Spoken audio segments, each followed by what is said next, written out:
This conference will now be recorded.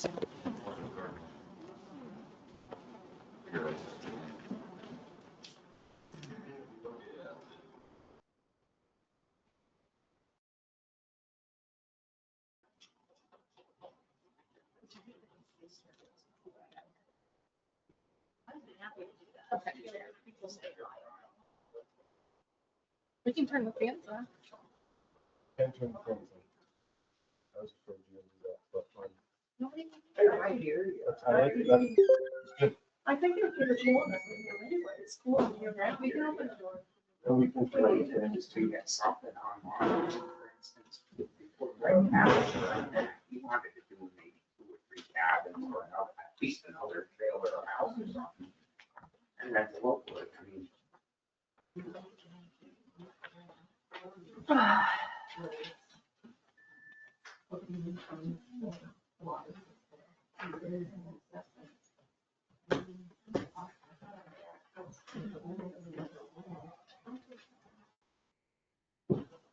Oh, yeah. Am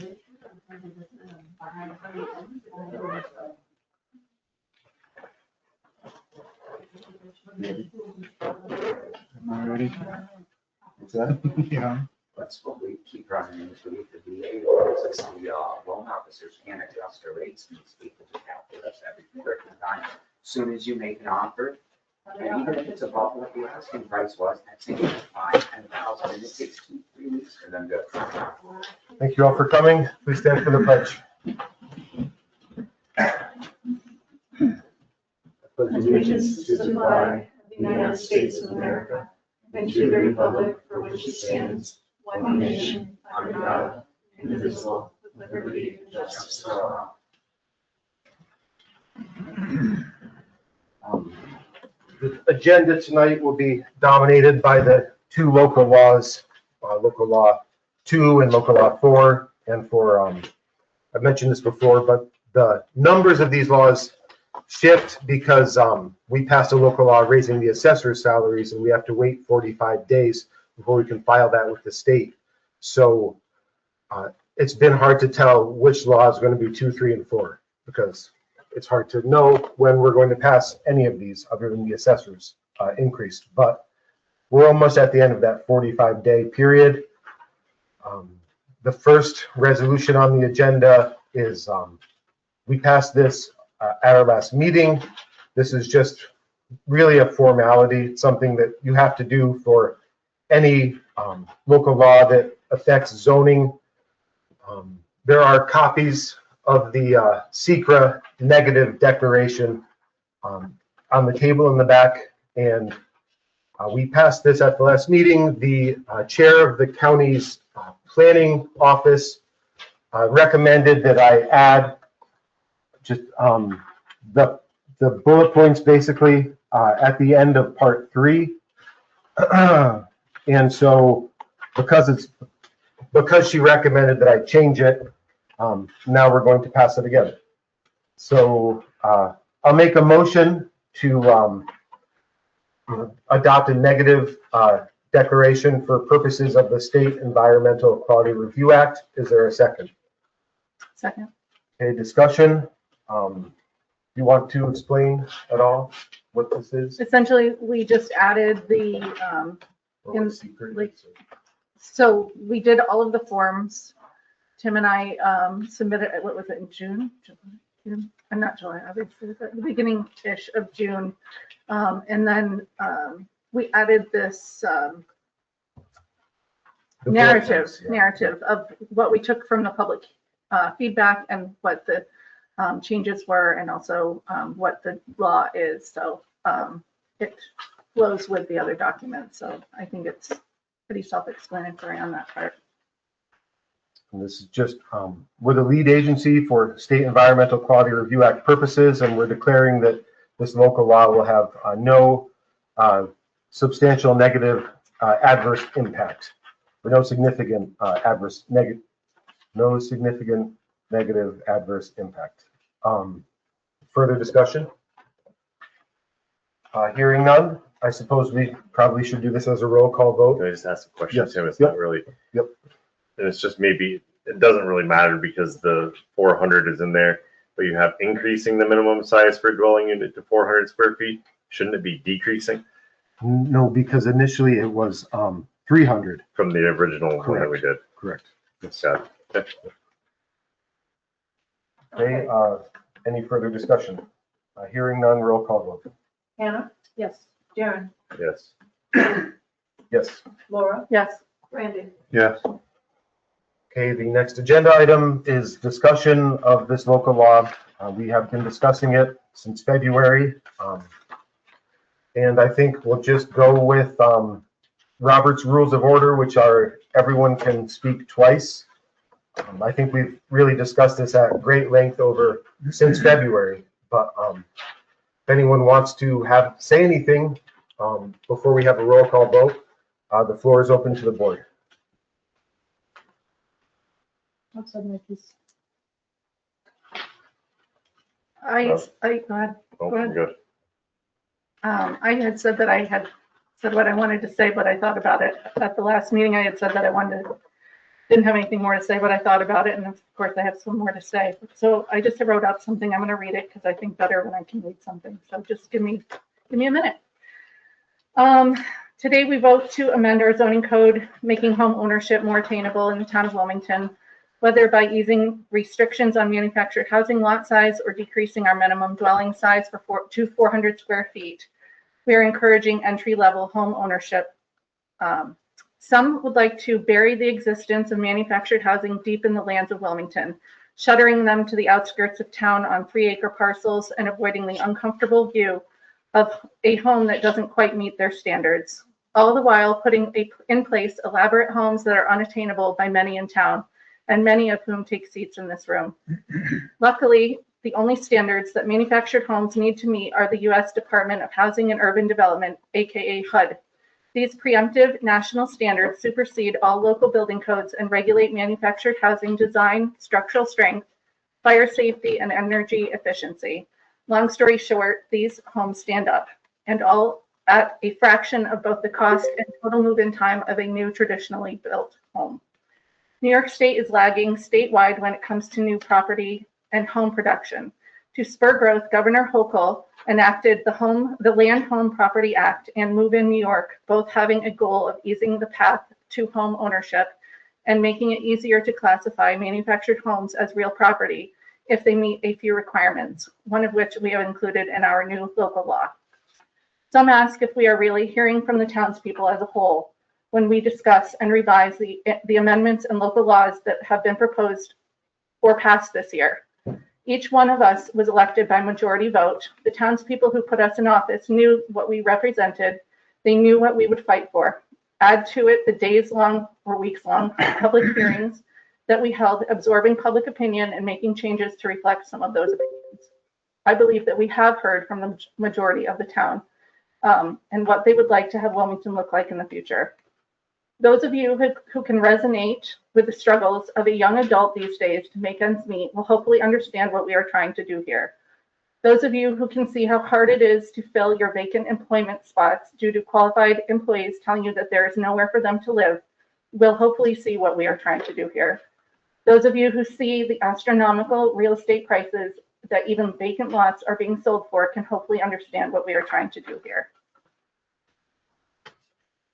Our board does not have a crystal ball, allowing us to see exactly how many manufactured homes will be spurred by the passing of this law. But we hope that it is in that we are removing unfair restrictions to legitimate, feasible, timely solutions to housing in our town. In closing, as I've said before, this law in its current state is the best it has been, and I truly believe Supervisor Fallis has done an excellent job weaving together the idealistic freshman version of this law with the feedback from other board members, townspeople, attorneys, and umpteen hours of research, revisions, and edits. I will proudly be voting for this local law for all of the reasons as I have stated above, and for the future townspeople of Wilmington who don't deserve any more stumbling blocks than is already an uphill climb in the journey towards home ownership. Call it a manufactured home, double wide home, single wide home, cross mod home, or tiny home. They are all someone's homes. Thank you. Other board members? Here I have a couple of things. A nationwide ranking by Realtor.com places New York dead last of all 50 states and Washington, D.C.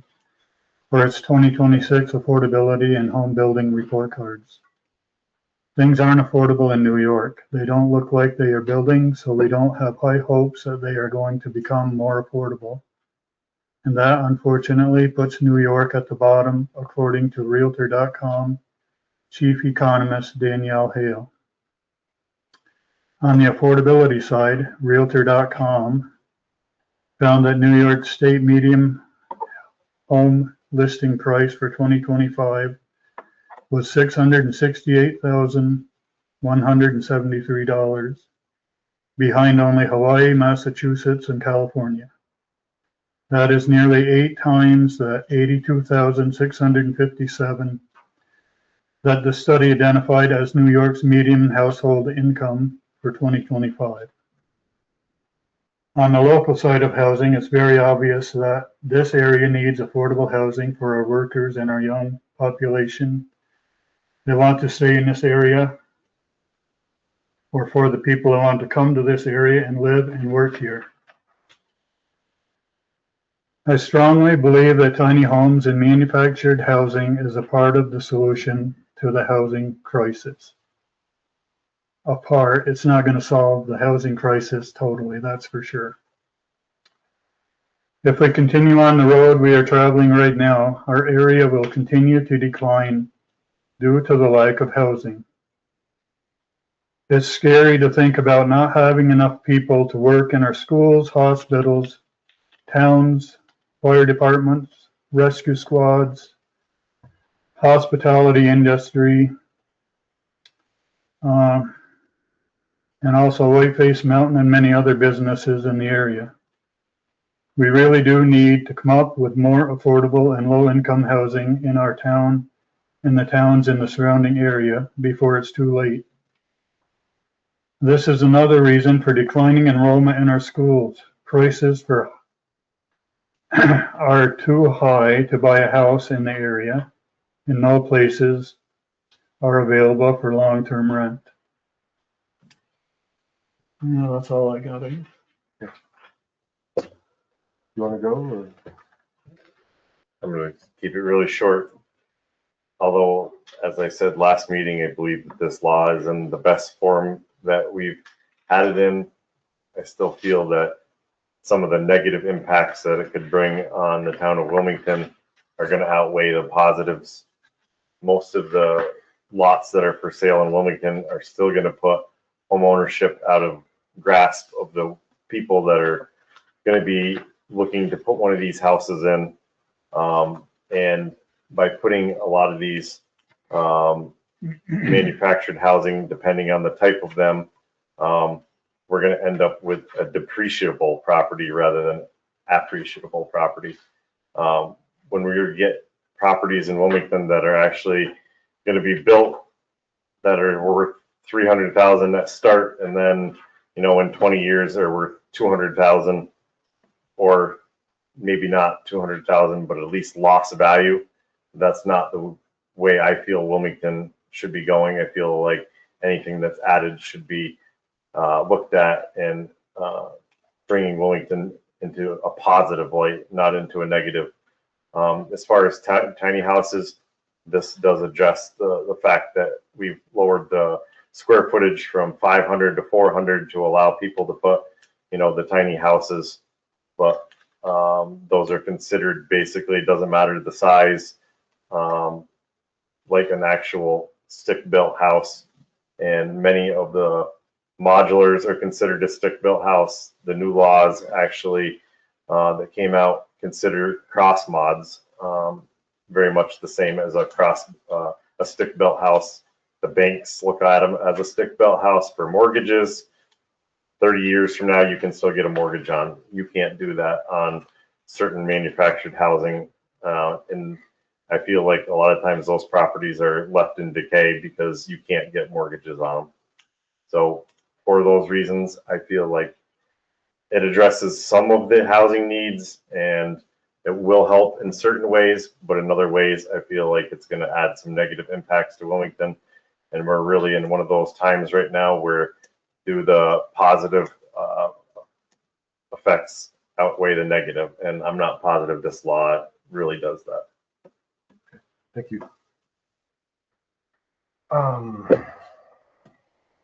I'll just, do you want to speak? Does anyone else want to speak? You said your piece. Okay.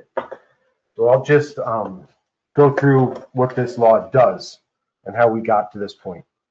We were asked by the planning board to change the minimum square footage for a dwelling from the previous 500 to 300. And we were asked by the planning board essentially to treat manufactured homes the same as traditional homes. Currently, in our current code, they require site plan review and a minimum 3-acre lot size. And the planning board asked us to delete those elements from our code and just treat them the same as any other type of house. So that was the first version of the local law that we put forth. And we had a public hearing. We held it open until the next meeting. And, you know, the perspectives we heard were definitely mixed, but we heard a lot of concerns. We heard a lot of people who were not thrilled about this proposed local law. So we really tried to, and I've been involved in town politics in a big way for 5 years, but I've been paying attention to it for a long time, and town politics in other towns, and I'm sure that this has happened plenty of times, but I can't remember a time where a town board, when there's opposition to a local law, what I usually see is the town board just say, all right, well, if people don't want it, we'll just give up, or they just push it through as they wanted it to be. But we really worked hard, and that's why we're here at the end of June rather than months ago, to address what the public wanted and what the public raised at the public hearing as their concerns. So to try to meet them, no one's getting exactly what they want. This is not what the planning board recommended. This is not what Laura really wants. But, so we're trying to take a step towards the center, towards what the public seemed to want. So, originally it was 300 square foot minimum. We've raised that to 400. Originally, we were treating manufactured homes the same as traditional homes. Now we're implementing a 1-acre lot size requirement, down from 3 in the current code. We have added language requiring or strongly emphasizing and suggesting and clarifying that the land use boards do have the authority to require natural vegetative screening of new manufactured homes, using language that's very similar to the language we used in local law 1 for screening new commercial projects. We heard a lot of concern that this local law will not create housing for locals. It will spur more investment properties and second homes. So we've added a requirement, or we've added a rule that new manufactured homes cannot be used as vacation rentals. And in our current code, there is a requirement that manufactured homes be affixed to a permanent foundation, but we've really clarified that dramatically. It's a sentence in the current code, and we've added, 6 subclauses to explain what we mean by a permanent foundation. And we've discussed this at meetings February 25th all the way to today. We've discussed it at almost every meeting. And this really is what Laura campaigned on 2.5 years ago. This is from her campaign statement. Almost everyone who grew up here had a house with a yard for kids and pets to play in. People who want to live and work here full-time deserve that same space of their own. While apartments and townhouses are valid solutions, I have some other ideas. I believe we can do things in our zoning code to encourage new home ownership in an expedited way. We should discuss altering the current 3-acre lot minimum for manufactured homes and to ask for the allowance of tiny homes under 500 square feet, while giving the zoning and planning boards the ability to review designs and proposals. This would help construct new housing in a timely and more affordable way.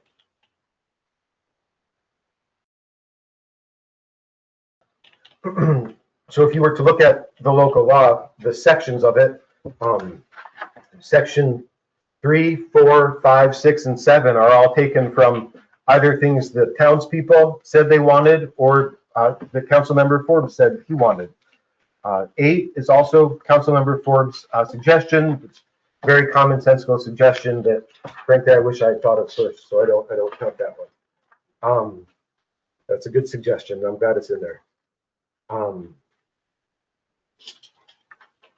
At our last public hearing, at our last meeting, we have continued the public hearing, or we continued the public hearing on this updated, revised version of this local law. And what we heard a lot from the public, and one of the things we heard was members of the public suggested that we mandate that these new manufactured homes be full-time residences. That they can't be vacation homes, that they have to be full-time residences, and that they have to be for people who make below a certain income threshold. And so I did contact our town's land use attorney about that, and he said the answer to these questions is that you can't use local zoning to directly exclude non-Wilmington residents, people of certain income levels, or to dictate whether homes will be owner occupied. Just regarding the comprehensive plan and waiting for the comprehensive plan to do this, I mean, I think it's a realistic, the comprehensive plan itself has no legal force. It's just an aspirational document. It's just recommendations. Comprehensive plan is supposed to lay the foundation for a new zoning code.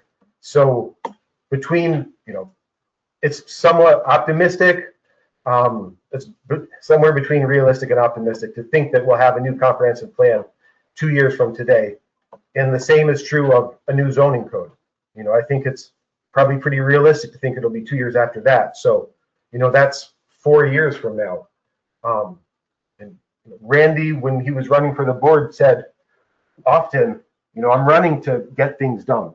And every time he said that, I felt like cheering. And that's our agenda. We don't, in 4 years, this could be 5 different people up here, really. It would not be shocking if that was the case. So we're trying to accomplish the things we ran on. It's no secret that we campaigned with Laura and Hannah, Randy, and I, and we don't agree with her on. I don't agree with her on everything, but I agree with her on somewhere, depending on the day, between 70 and 90%. And so I certainly endorse the key components of her campaign platform, of which this is one. And as Laura said, we hear that, well, we don't know if the town wants this. I have to believe that the people who voted had some idea of who we are and the policies and ideas we would put forth if we were elected. I just want to reiterate that I've been told, and no one's rebutted this, that for a new traditionally built home, $300 per square feet is probably on the low end.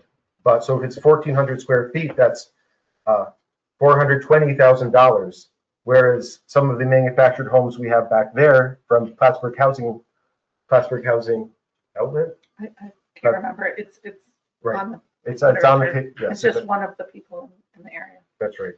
And their base model is just over 130,000. So that's a $300,000 nearly gap between those two things. And then we do hear a lot like, how can the town tell me what I can and can't do on my own property? Well, we're letting people do more on their own property than the current zoning code allows. So this is a step forward for individual property rights. And the last thing I want to say is, the point of this law is to allow people to be self-reliant and to make their own way. We're not asking people to wait for grants and red tape in the state. All we're doing is opening up an avenue to allow people to make their own way and build a life in Wilmington. And isn't that what we should want? So thank you, and I'll yield the floor to the rest of the board if anyone would like to say anything. I just got Please. one thing just Yep. to clarify Yep. something that's really not going to make a difference, but you made a comment in there about the 130,000 versus 420,000. Yes.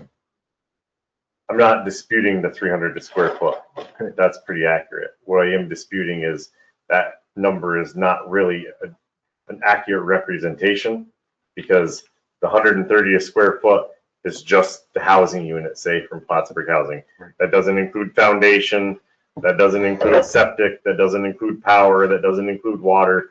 Where typically, when it's $300 a square foot, that's move-in ready house. So it's probably not 130 a square foot. It's much more than that by the time you add all the other stuff in, which is already included in the 300 a square foot price on the other house. So it's probably more like a $220 a square foot versus maybe a 300. It's not quite as extreme because of all the things that go along with that still have to be done. Understood. Thank you. Other thoughts from other board members? Okay, hearing none. We'll move on to the next agenda item. Would you like to move this resolution, which is for the public? This resolution starts on page 3 of the packet. Would you like to- I just got to get there, sorry. Okay. Yes, I will make that motion. Is there a second? I will second. Motion made by Laura, seconded by Hannah. Discussion? Roll call vote. We did. Hannah, Yes. Darren, No. Tim, Yes. Laura, Yes. Randy, Yes. Carrie. Okay, the next, they never applaud. It's okay. Okay. Okay, the next agenda item is the same exercise we just went through. This is the negative declaration for the SECRA for local law 4. Would someone like to make this motion? And I'll make it. Is there a second? Second. Okay, is there any discussion?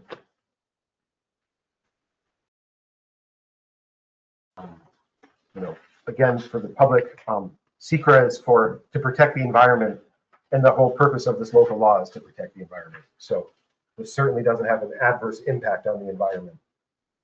Hearing no further discussion, roll call vote. Hannah, Yes. Darren, That's Tim, Yes. Laura, Yes. Randy, Yes. Carrie. Okay. So now we're opening the floor to the public. I think I'm legally required to read this, and therefore so I shall. And after I read it, I'll discuss the public hearing a little bit more. Or does anyone want to explain before we open the public hearing what local law 4 is and how it came to be? 2 lines in our zoning code are reversed from how they were intended to be written.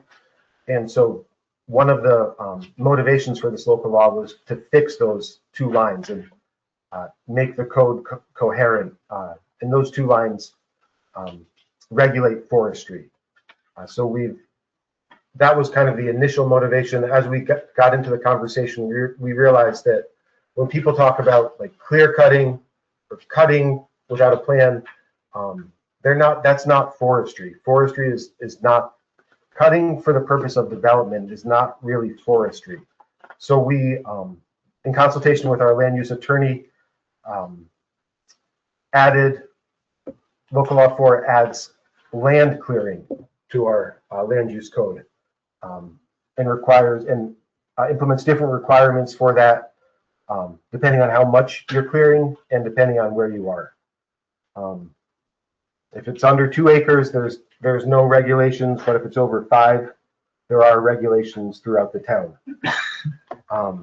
So with that said, notice is hereby given that pursuant to section 20 of the municipal home rule law of the state of New York, and pursuant to a resolution adopted on June 9th, 2026 by the town council, town board of the town of Wilmington, the Wilmington Town Board will hold a public hearing at 6 p.m. on June 24th, 2026 at the Community Center, 7 Community Center Circle, Wilmington.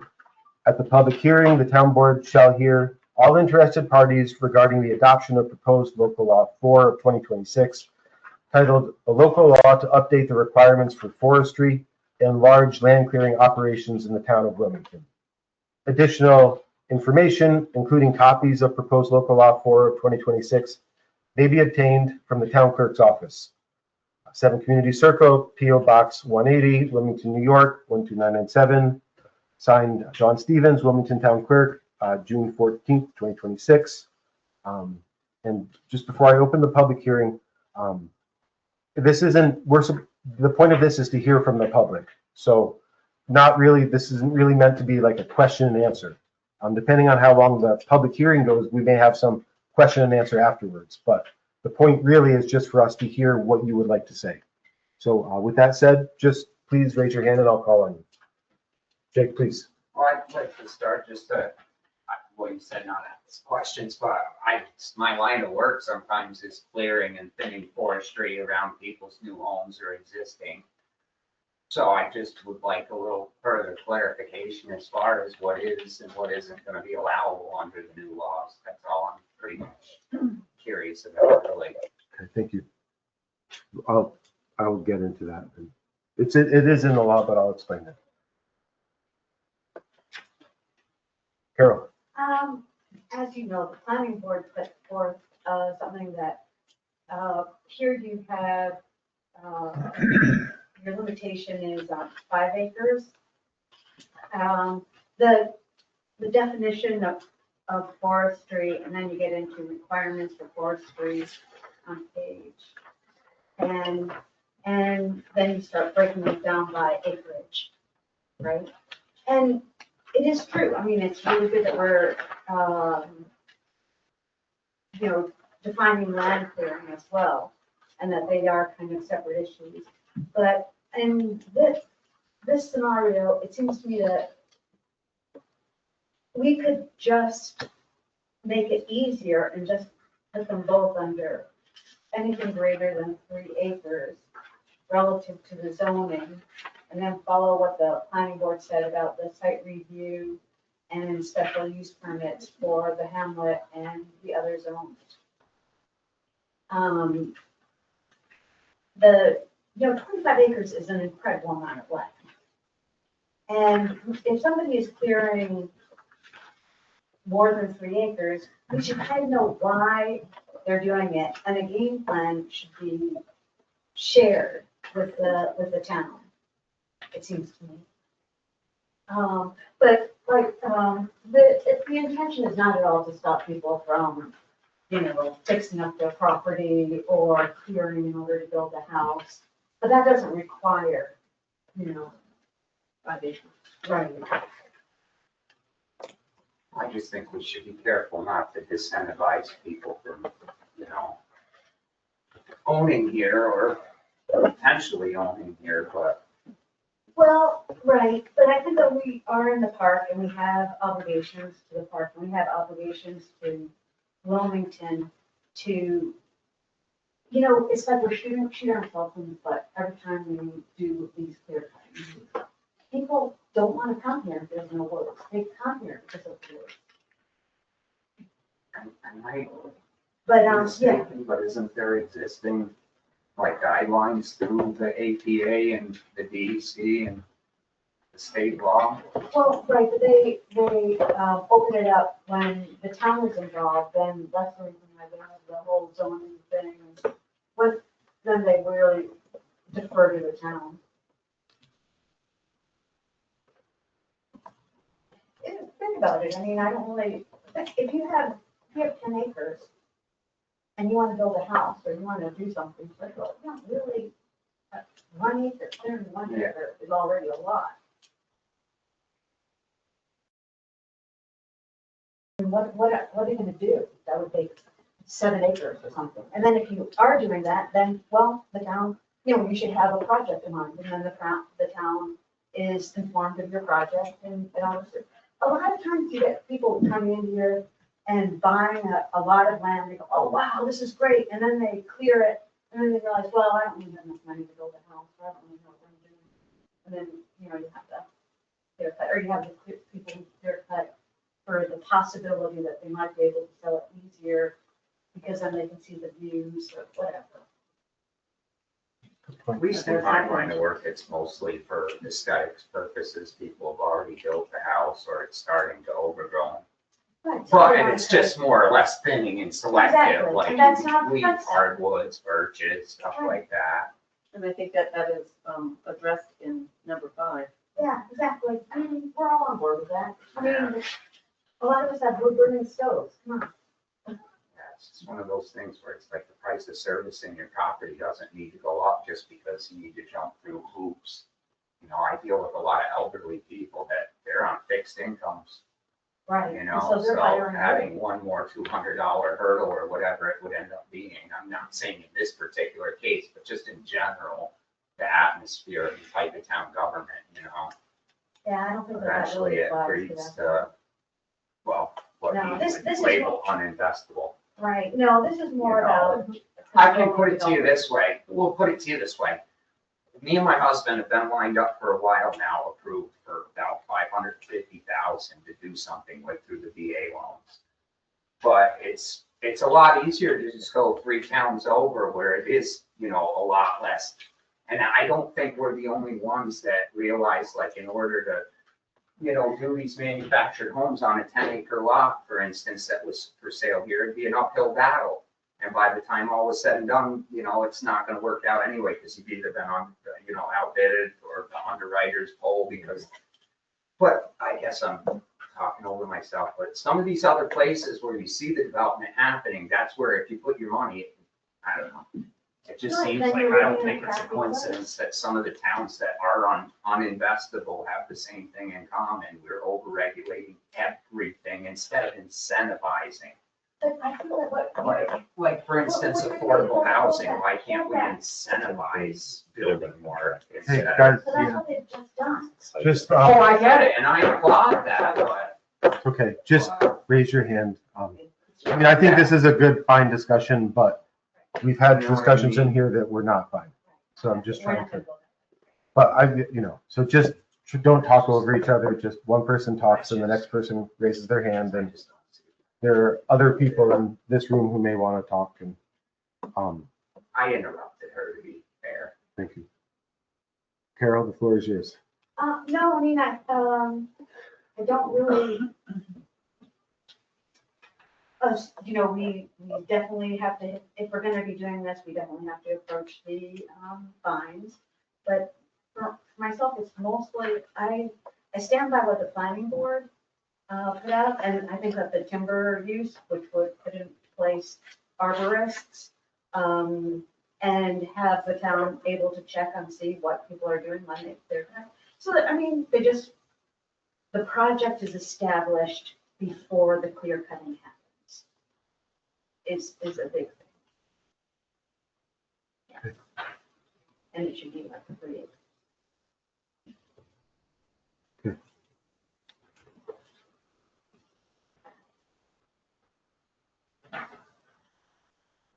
But anyone else?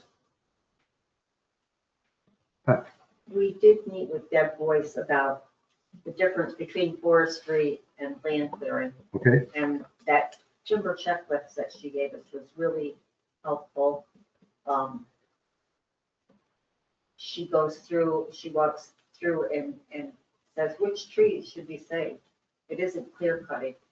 It's really thinning it out, but there are trees that should be saved. And if they get that advice, they should follow that advice instead of taking it down.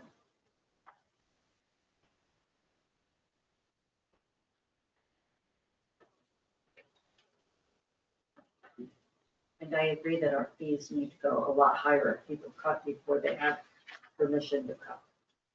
And I also like that. I also like that you, put in the idea that people, if they cut, they have obligation. We have the possibility to have the plan. That's definitely good.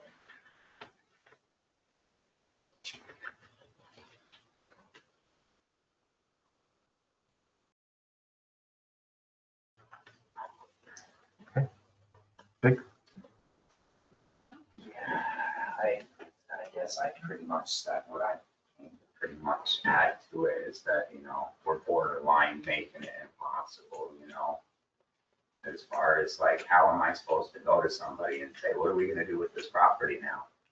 I'm gonna have to refer to a bunch of hopes.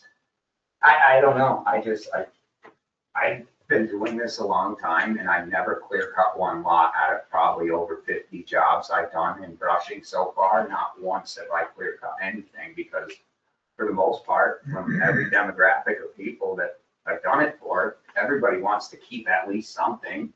And so far, that's all conformed to that it's your land and you have a right to use it as long as you're not putting in like a, battery storage facility or something crazy, you know what I mean? Or something for commercial use.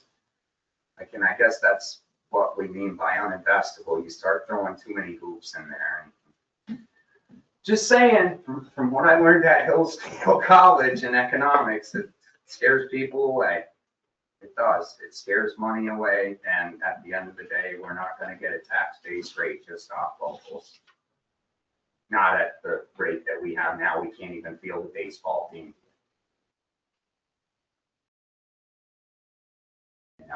So we gotta unfortunately walk a line between development and, incentivizing affordable housing, because otherwise, it's gonna get expensive one way or another, and then it'll only be the people with FU money, excuse my French, like Aspen, Colorado, yay. It's beautiful, but nobody can afford to live there. Cheapest lot in town is like $15 million.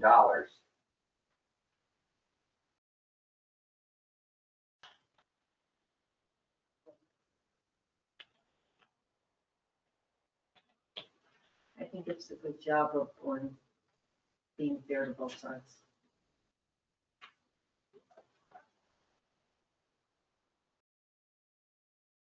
I think this is the moment to pass this, really, because we are opening up affordable housing. We do want to prevent the sprawl that can come with that. That is the big danger. Right now, right? Sorry, we're not supposed to have dialogue about, I don't understand how logging has anything to do with affordable housing, but It doesn't, forestry is different. that's what I'm saying. I don't understand how that affects sprawl because somebody logged their property. I think, according to what Deb Boyce explained to us, it's something, they can't develop their property. They paid to be a forester, and if they decide to change their mind and develop it, there's a huge fine that they have to pay. So forestry is totally I different. understand that's not really what Carolyn just said, so. Right, but what's happening there is it is worth it for people to, that's what happened in Hardy Road.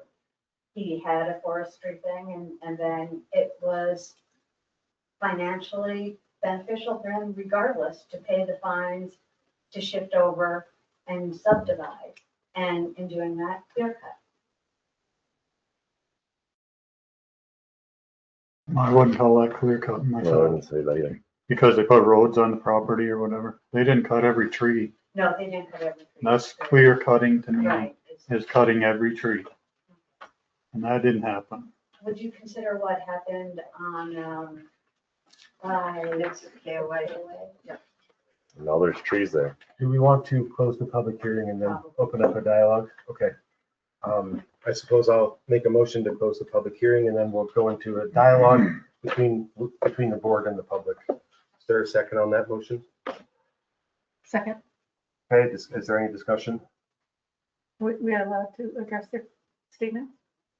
Well, after we close the public Okay. hearing, yeah, yep. It seemed like things were really going in that direction.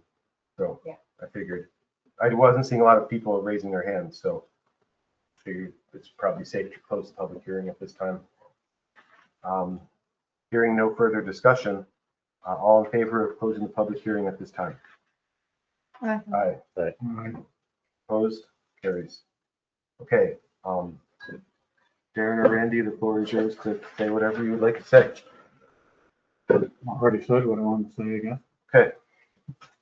Okay. Well, I think there's a lot of false things going around out there, what was just said of what clear cutting is versus, selective logging or whatever. Clear cutting is basically taking a wooded lot and making it a field. That's clear cutting. If you have a piece of property and you go through and log it and selectively cut off the pine timber or whatever, and there's still all of the deciduous forest or whatever left, that's not clear cutting a lot just because you took the pine trees down. So there's a few other points that I'd like to make. One, we sit here and we say, oh, Wilmington's getting deforested. If you go downstairs and you look at the Historical Society's pictures from the 1950s, Wilmington has more forest than ever. You could be up on the corner of Hardy Road and you could look all the way to Bonneview Road because the forests were that much thinner. And Don can attest to that. You look at pictures, half of Quaker Mountain was bare. I mean, even when I was a kid, and Tim, you were right with me, you could see from the bridge all the way up on Bonneview Road from before the low-income housing was built, there was hardly any trees in that area. And now it's all forest. You take fields that are now growing up, Peck's Fields along 86, give it 10 more years, there's not going to be a field there. They're all going to be forest because they're already headed that way. And most of that is now vegetation that's too thick to mow down. So if they ever want to reclaim those fields that were fields for years, now we have to go through a process to get a permit to take back something that always was a field that grew up and the people didn't take care of it. But let me finish. There's many properties like that. The corner of Bill Huber Road, about 10 years ago, people cut that field back off and it's starting to grow back up because it had all forested in and it was once a field. There was fields all over Wilmington and now it's all forest. There's a lady, and maybe this is one of the lots you're referring to, on Hardy Road that has a beautiful house. She was originally from North Carolina. She came up here. She was going to just take down a few trees in her backyard to open up a view. When she got there, she's like, you know what? I don't really like all the trees around me, and my preference is to have nice clear lot around me and a lawn because that's what I want. And that was her business. She decided to take the trees around because she didn't want forest around her. Wilmington is, I think, and correct me if I'm wrong, at least 70% state land. So when we say that Wilmington is going to be deforested, that's completely wrong because 70% of Wilmington is in state land, which the forest can never be touched. So, I mean, if you own 200 acres here in Wilmington, under this proposal, basically you have to either get permission, and then you could get turned down if the board didn't like it, to log anything over 25 acres. So you could simply get around that by saying, okay, well, I have 200 acres, I'm going to log 24 acres a year rather than go to 25 acres. It just, I mean, it just doesn't make sense. I mean, if these people have a lot that was used for forestry, and most of the time, if it's used for forestry, they have a timberer like Deb Boyce go in and say, all right, I'm going to say this section, and it's laid out, we're going to log this section, and we're going to selectively cut that section. The rest of the trees have to be saved, and in 15 years, they go back and take those trees when the other ones grow up, and it's on a cycle. And that's how these lots are forested. I mean, the way this is wrote up, it basically almost removes that possibility from Wilmington, or people are going to find ways around it, like you said. And if they're in low intensity or rural reuse, something like that, they're going to basically log 24 acres a year and do it anyway. And it just, I don't know. It's kind of, I agree with Jake. It's like we're putting laws in place to try to stop things, but in the way, you're also deterring a lot of things. You're taking away from possibilities that land that's been in Wilmington for years as a field can never be a field again without permission. And if people don't want it to be a field again, then they can just vote it down. I mean, I feel like you're taking away freedoms of people's property and what they're allowed to do with it.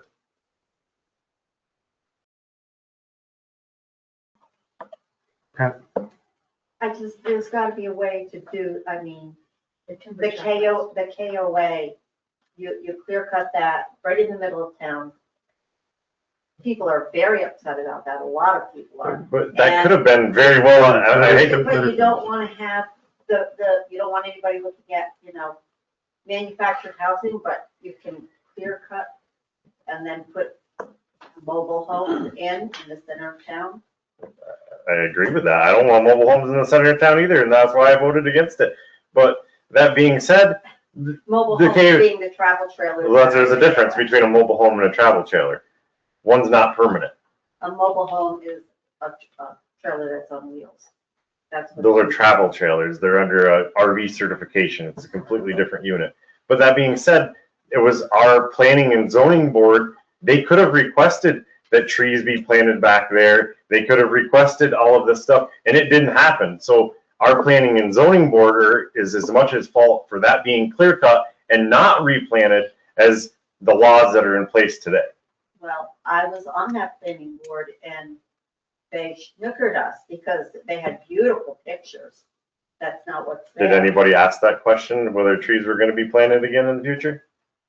According to them, actually, what's really funny is that they feel as though they have planted a lot of trees.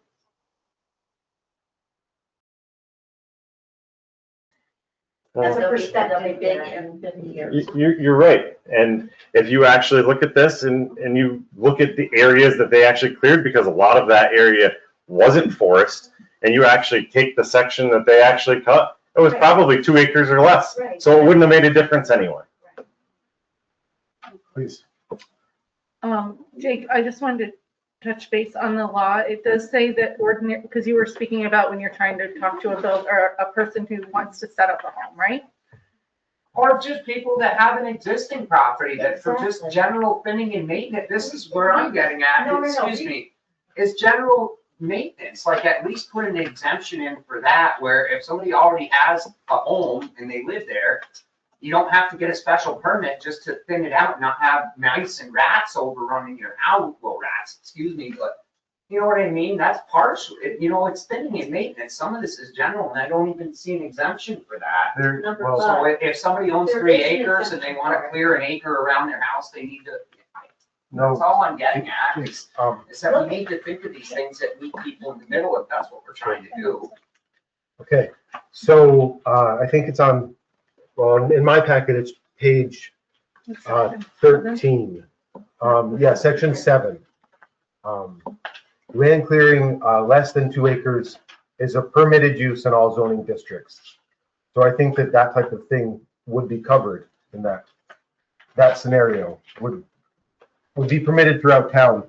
And then, Go ahead. and then regarding them putting a house in, it is an exemption because it's ordinary, reasonable, and routine site clearing conducted in preparation for constructing of a building for which a building permit has been issued. So Okay. they could site the house, no problem, and clear what they needed to do, and no problem. That, That's right. we are not deterring that at all.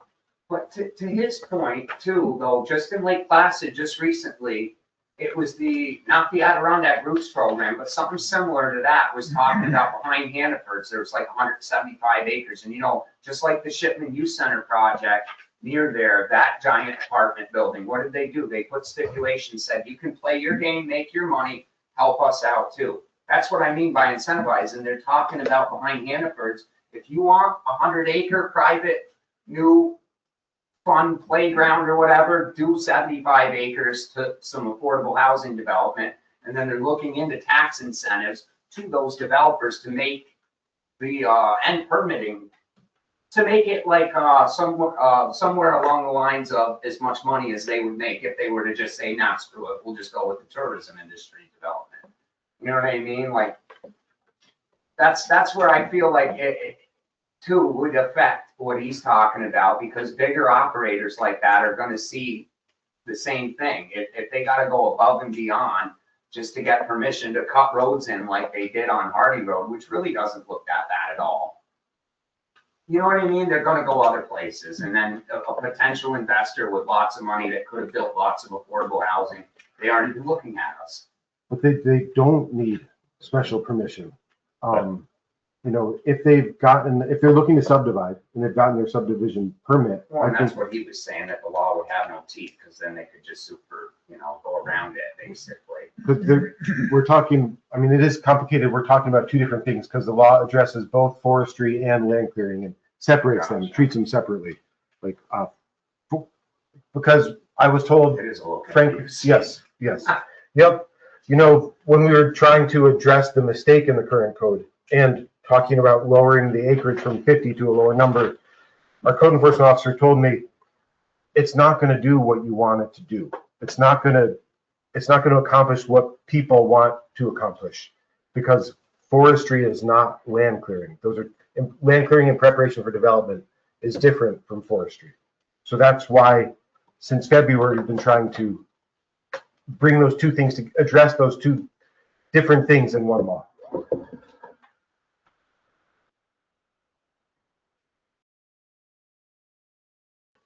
Other thoughts from the board? Jake, there was a lot that you said that I wanted to address, and of course I didn't take good enough notes. You know, the APA, I think that, you know, they don't deal with land clearing. What I understand is what they deal with is over 25 acres. So if it's under 25 acres, that's not something that they're that interested in.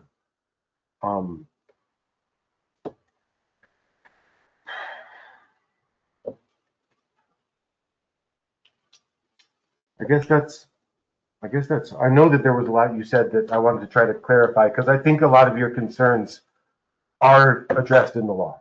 But I would have to think about it and get back to you, and maybe we can talk about it after the meeting. So yeah, like I said, with the land clearing and even like farther outside of town, it's not just 2 acres flat. Once you get farther outside of the hamlet, you can do more, you know, up to 5 acres basically without any permit at all. So, I mean, we're not trying to, this law is not intended to and will not like regulate people clearing brush away from their driveways, or brush away from their houses, you know? And then again, we also do have its tendency to like get really hung up on maybe like the very, very, very, very like literal application, but as you know, we're not in Wilmington.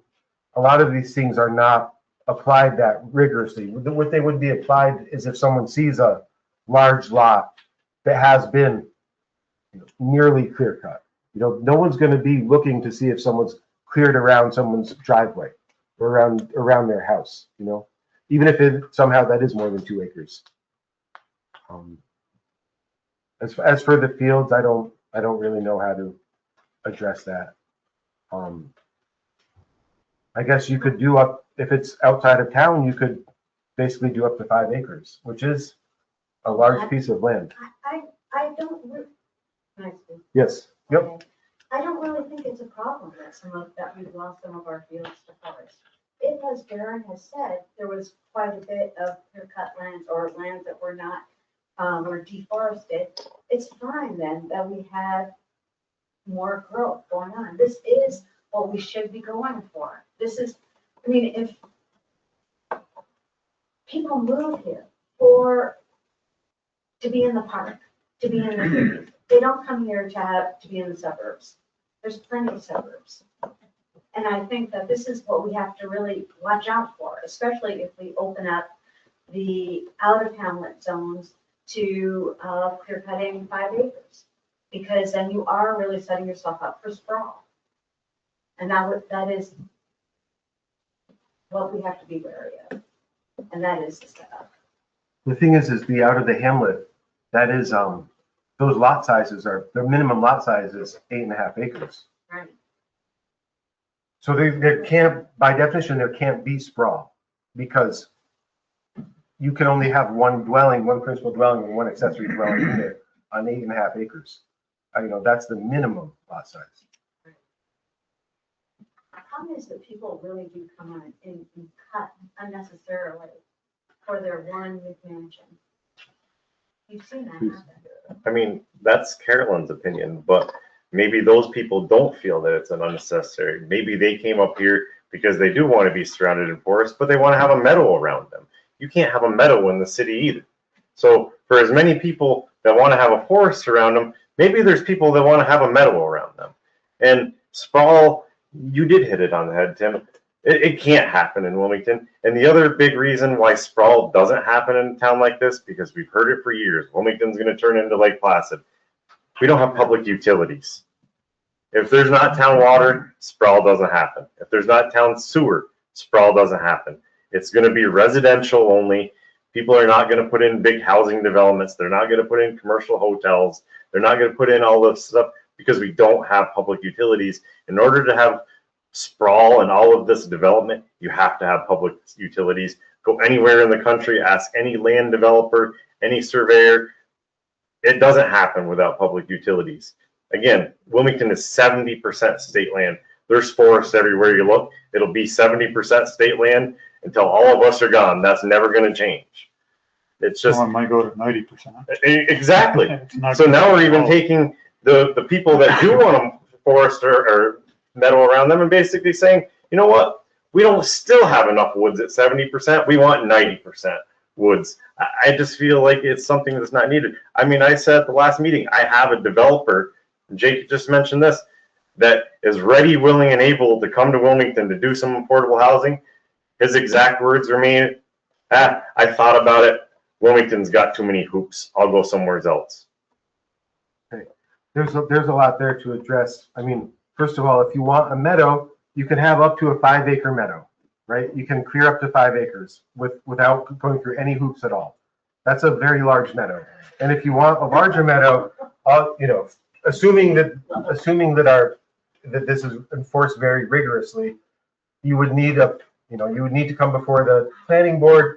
And I think that the planning board is very meadow friendly. I think we have a meadow friendly planning board. I do. I love Half that. the planning board is here and they're the ones making the comments. Inaccurate. Well, Right. I don't think the point was meadows. Well, If you but I think the point is disincentivizing. can I say that the growth. point is though that you can clear up to 5 acres, you So know? basically, people are just going to say, you know what? I have 100 acres and I want 20 acres of meadow. I'll just Can I- clear 5 acres a year. Can I just finish my point? All The right. point, regarding like too many hoops, obviously this is a nationwide conversation and like a countywide conversation. But Wilmington has had zoning since the 70s, since we first adopted the comprehensive plan. And these are, these debates are endless over decades. Do we want regulations or not? And Wilmington decided in the 70s we want zoning. And I personally agree with that. Jay doesn't have zoning, St. Armand doesn't have zoning. They're both perennial topics in both of those towns where there are definitely people who want zoning. And it's pretty clear that in St. Armand, the supervisor doesn't want to touch it with a 10-foot pole because it's such a hot topic. She doesn't want to get burned, but I think she very well could support zoning.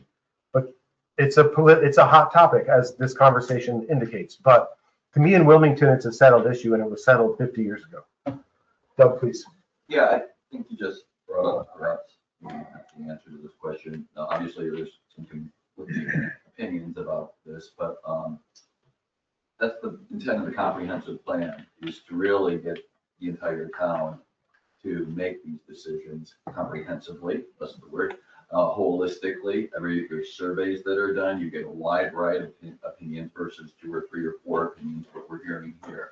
And you'll really get a better impression of what the town wants, what they want. And then the plan itself will make recommendations on some use of support of the town. Hopefully it'll be a compromise. Nobody's going to be completely happy. So anybody ever expect you're always going to get your way, just like in any politics. But that's what compromise is about. But you'll get what the majority of the people want and how it looks. And I think that's, this law is fine in perhaps the short term. And maybe we should look at it in that respect, because the comprehensive plan will make recommendations to maybe complement this or contradict it. And then the planning board will have to, start all over again, not start all over again, but amend appropriately and go through this exact process again. So I think, look at this as a compromise, maybe a short-term one, until a more holistic way of coming up with what everybody wants. we're not gonna get So another we're- 2 to 4 people, you know. Right. And just to, revisit the same topic from a different angle, like, I think everyone in this room or very close to it knew that this is what I was campaigning for. I would hope everyone who was paying attention to what I was saying when I was campaigning knew that I wanted to do something like this. And Hannah was on board with it. I think Randy was on board with it.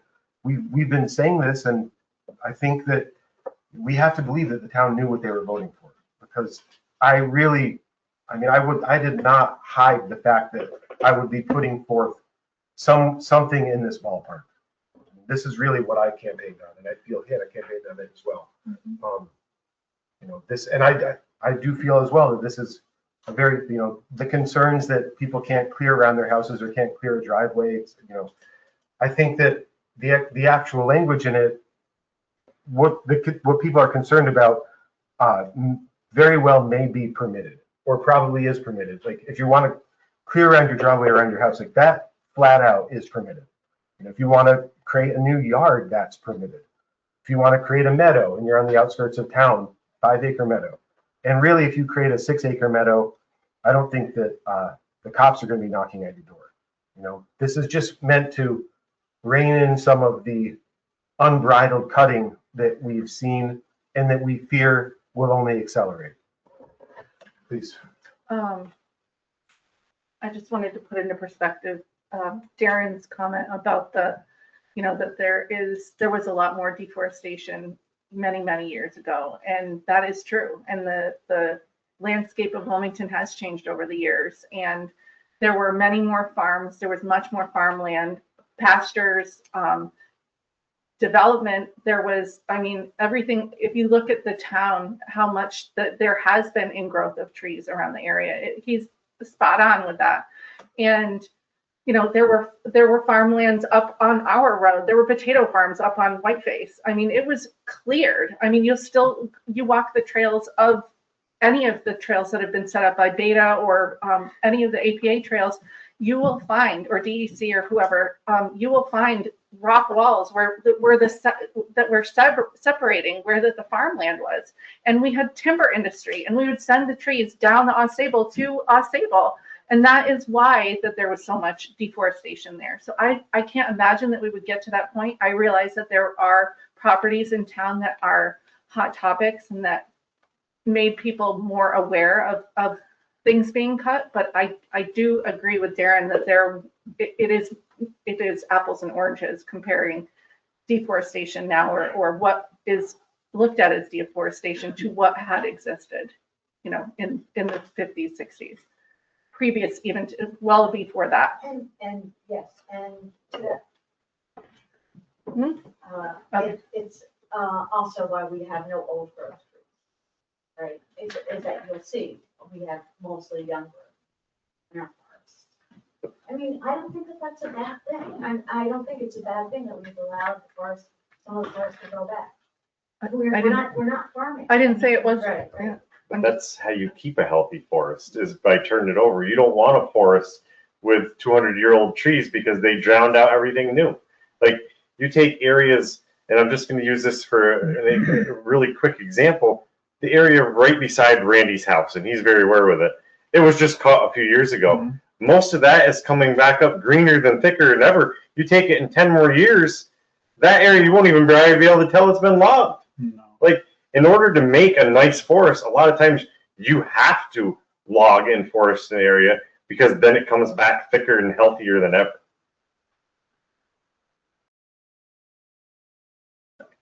I'm good. Just thinking of my hair. Sorry. Yeah, all right. A haircut is an example. I wish that happened for me, but it doesn't happen for me either, but they say it will. Okay, sorry. It would do it with the forest fire if it was allowed to happen. True. Usually, some old folks. I agree because pictures from our grandparents, we could see Mount Mansfield from their porch, and I can barely see our parents' house 2 driveways down from our grandparents' house. And I'm not saying that isn't a good thing. I love the trees, but all of those humongous trees, they are so dangerous for when they're falling or when they're branches fall or the amount of view that they eliminate is really alarming when I see pictures from our grandparents when they first put the houses up there. And now I'm like, I wouldn't know I was on a mountain unless I was in the middle of the road. So I get, huh? It's just living in the country. Yeah. Just living, right, Yeah, but that's what, But I can see both sides, and I feel like, I mean, Carl has a beautiful piece of, it's no longer his, that he cut the trees on. You go in there now, it's Can't tell. right, but it's a beautiful piece of property, the area that he did, but it didn't hurt it because it came back just as thick as it was. yeah, they do. You know, then there's the jobs too. Behind the A&W, does that look like crap? All that development? No, it looks good, and it put a lot of money in my pocket, and now there's some new people in town that are continuing to do that with other local contractors. I think it's just going to an extreme, and I think. Yeah, that's what we're trying exactly. to prevent, and Exactly. I see and all that's the point of that. Understandable. Yeah. I'm not against zoning, and I don't think Darren is either, Well, you know? I think we all like the fact that, you know, they can't just clear cut, 100 acres and put in any old thing, but it's one of those things where we do need to find thread of balance, or we're gonna end up killing growth, and then at the same time, we don't have the tax base to support. We don't. This does not address the fines. Correct. Yeah. Yep, I wrote that down. That could be separate or? It's in our zoning code, the regular fines. I think Yeah. that needs to be, I understand. It will be, it is up for discussion, so, and I added it to the notes, so. Anybody else? I'm kind of curious, Hannah, what do you have to say about all this? You ran on the conservation type issue. Yeah, again, I feel like I said my piece a little bit on this one, but happy to repeat it. I'm gonna riff a little bit off of what Tim was saying. When I was running my campaign, and perhaps this was because people knew what my background was, that it was a little bit more environmental sided. This was the thing I heard the most from people that they were upset about was tree clearing happening in specific areas that they wanted to see a little bit more review for. And, as has been said already, this does not ban forestry. It doesn't prohibit development. I really don't think that it is gonna hurt small business, local small business owners. It just creates some guardrails and gives the opportunity where needed for a little bit of regulation on this stuff. And, talking about the amount of forest cover historically versus today, the reason there's more forest cover today is because regulation was put in place. That's why there's more forest. That's ecologically how this region is meant to be. There should be different types of forest cover. There should be old growth. That's not true that old growth is bad. It's just part of the succession of forest. And yes, I think there should be some management as well. But this doesn't prohibit any of that. So that's my take. And again, one of the things I heard the most while I was running for this position was people's frustration with some of the tree cutting that was happening. Do you think it's rigorous in that? I think that it's a good start. And I'm actually going to steal a little bit from Doug here. I think that it will help in the interim until we can get a more comprehensive view of what the whole town wants. And the other thing I heard was the sound constantly, the saws going all day.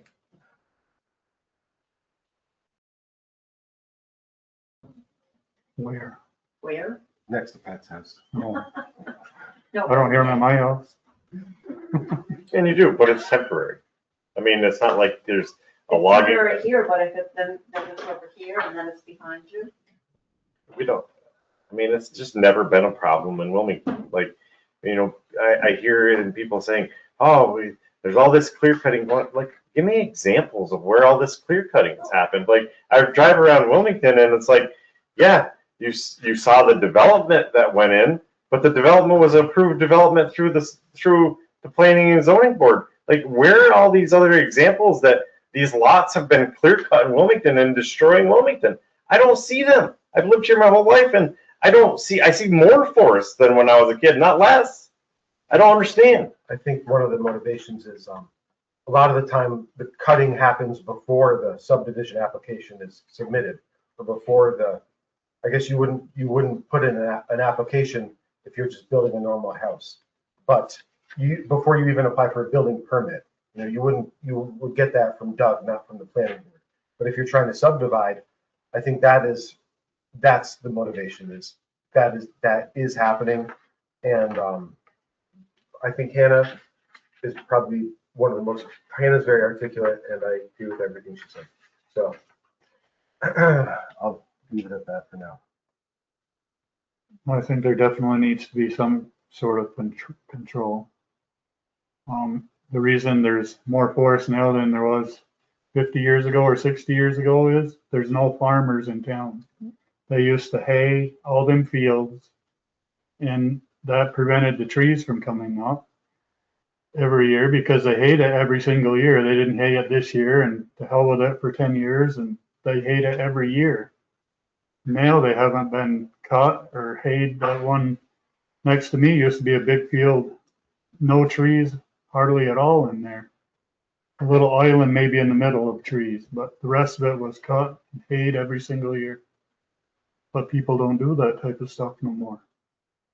And trees come up so fast that, I mean, in 10 years, if you didn't mow your lawn, you would have trees all over your lawn. Doesn't take 10 years. Calvin Wow. was gone. First 5 years, Calvin was gone. I didn't do much with the yard. And we had to take some major trees out of there to get my yard back, which had Yeah. always been there. It grew back because I wasn't feeling like taking care of it. Yeah. And then my boys came over and they got it back to where it was, and now I keep it there. And that was just 5 years, so it doesn't take that long for No. it to come back. 2 weeks. Paula's got a question. You mow and a little tree started. Randy, when I think of the farms that were once here, like you spoke of, Mhm. I think of the people that owned those farms. They either aged up, passed away. Mhm. I think the family that owned those lost the interest. And then if you think about the cost, if you think about running a farm, having grandparents that lived in Jay that had a farm, an uncle that was between Jay and Ossable that worked on a farm, the cost, labor intensive, what you have to do. I don't think there's anybody that's going into that. So I think that's also plays into the fact of why we don't have farms Right. around us anymore. The Definitely, and interest is not there. It's a lot of hard work and it's very expensive, and you don't get your money back from farming anymore like you used to back in the good old days. I mean, it's a totally different world. Farm just to survive. Yeah. Yeah. You eat vegetables, cut your wood, you've done everything. And that was your way of life. Yeah, everybody had a garden. Right. Everybody still should. Maybe not what we all wanted, but what it was.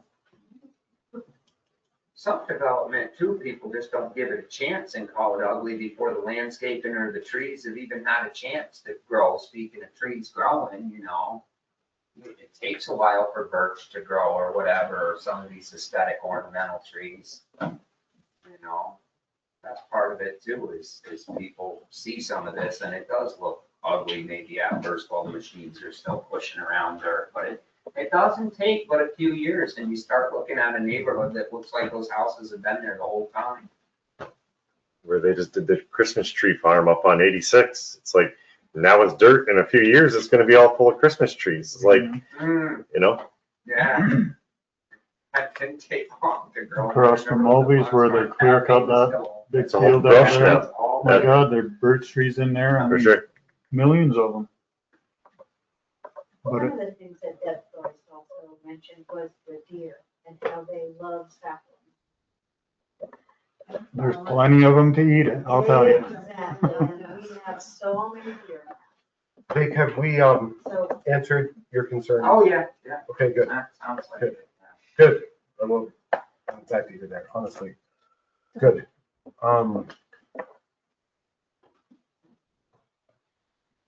I do think that, I would suggest that we should have a roll call vote on this law at this time. again, we've been talking about this since February. So I think it, as Doug and Hannah said,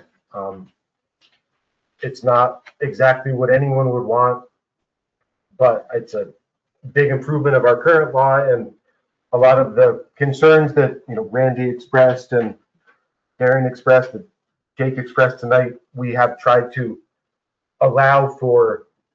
write this law in a way that it doesn't prohibit the things that, a small business person would make their living doing, or a normal homeowner would want to do just to maintain their property. So I think we should have a roll call vote, but I'll yield the floor to the rest of the board and hear what everyone else has to say.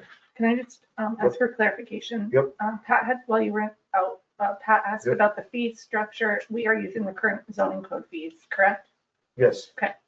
The one thing this law does is, if you are doing a subdivision and you clear before getting the subdivision as part of subdivision approval, the planning board can require replanting, screening, et cetera.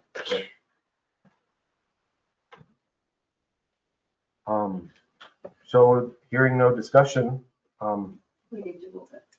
correct. She's on it. I was on it too. You're on it. I was on it too. Hannah, would you like to make this motion? I will make that. Okay. I will second it. This resolution, in my packet, it's on page 15.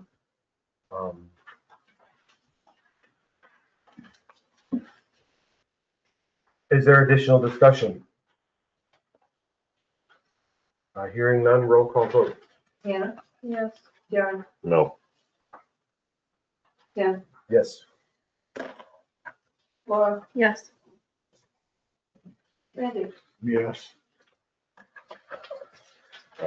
Harry. Okay. Announcements and reports. Most of these are just general discussion items down here, and they're just things I wanted to make sure that I touched on. But I'll yield the floor to the rest of the board now if anyone would like to announce or report about anything.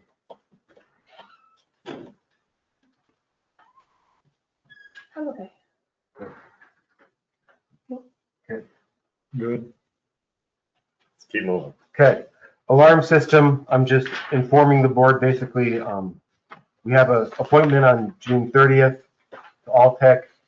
It's below the $2,500 threshold, so that's why this is not a resolution. I'm just letting everyone know I forwarded it, the service quote to everyone. They don't have any questions or comments about it.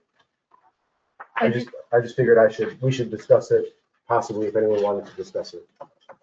I do just want to say that this is, so we had a quote last February of $5,500 for, to get our, I think it was more in depth from Alltech as far as what that they were going to do, as well as other things for getting our security up to date as far as the fire and fire security monitoring and network.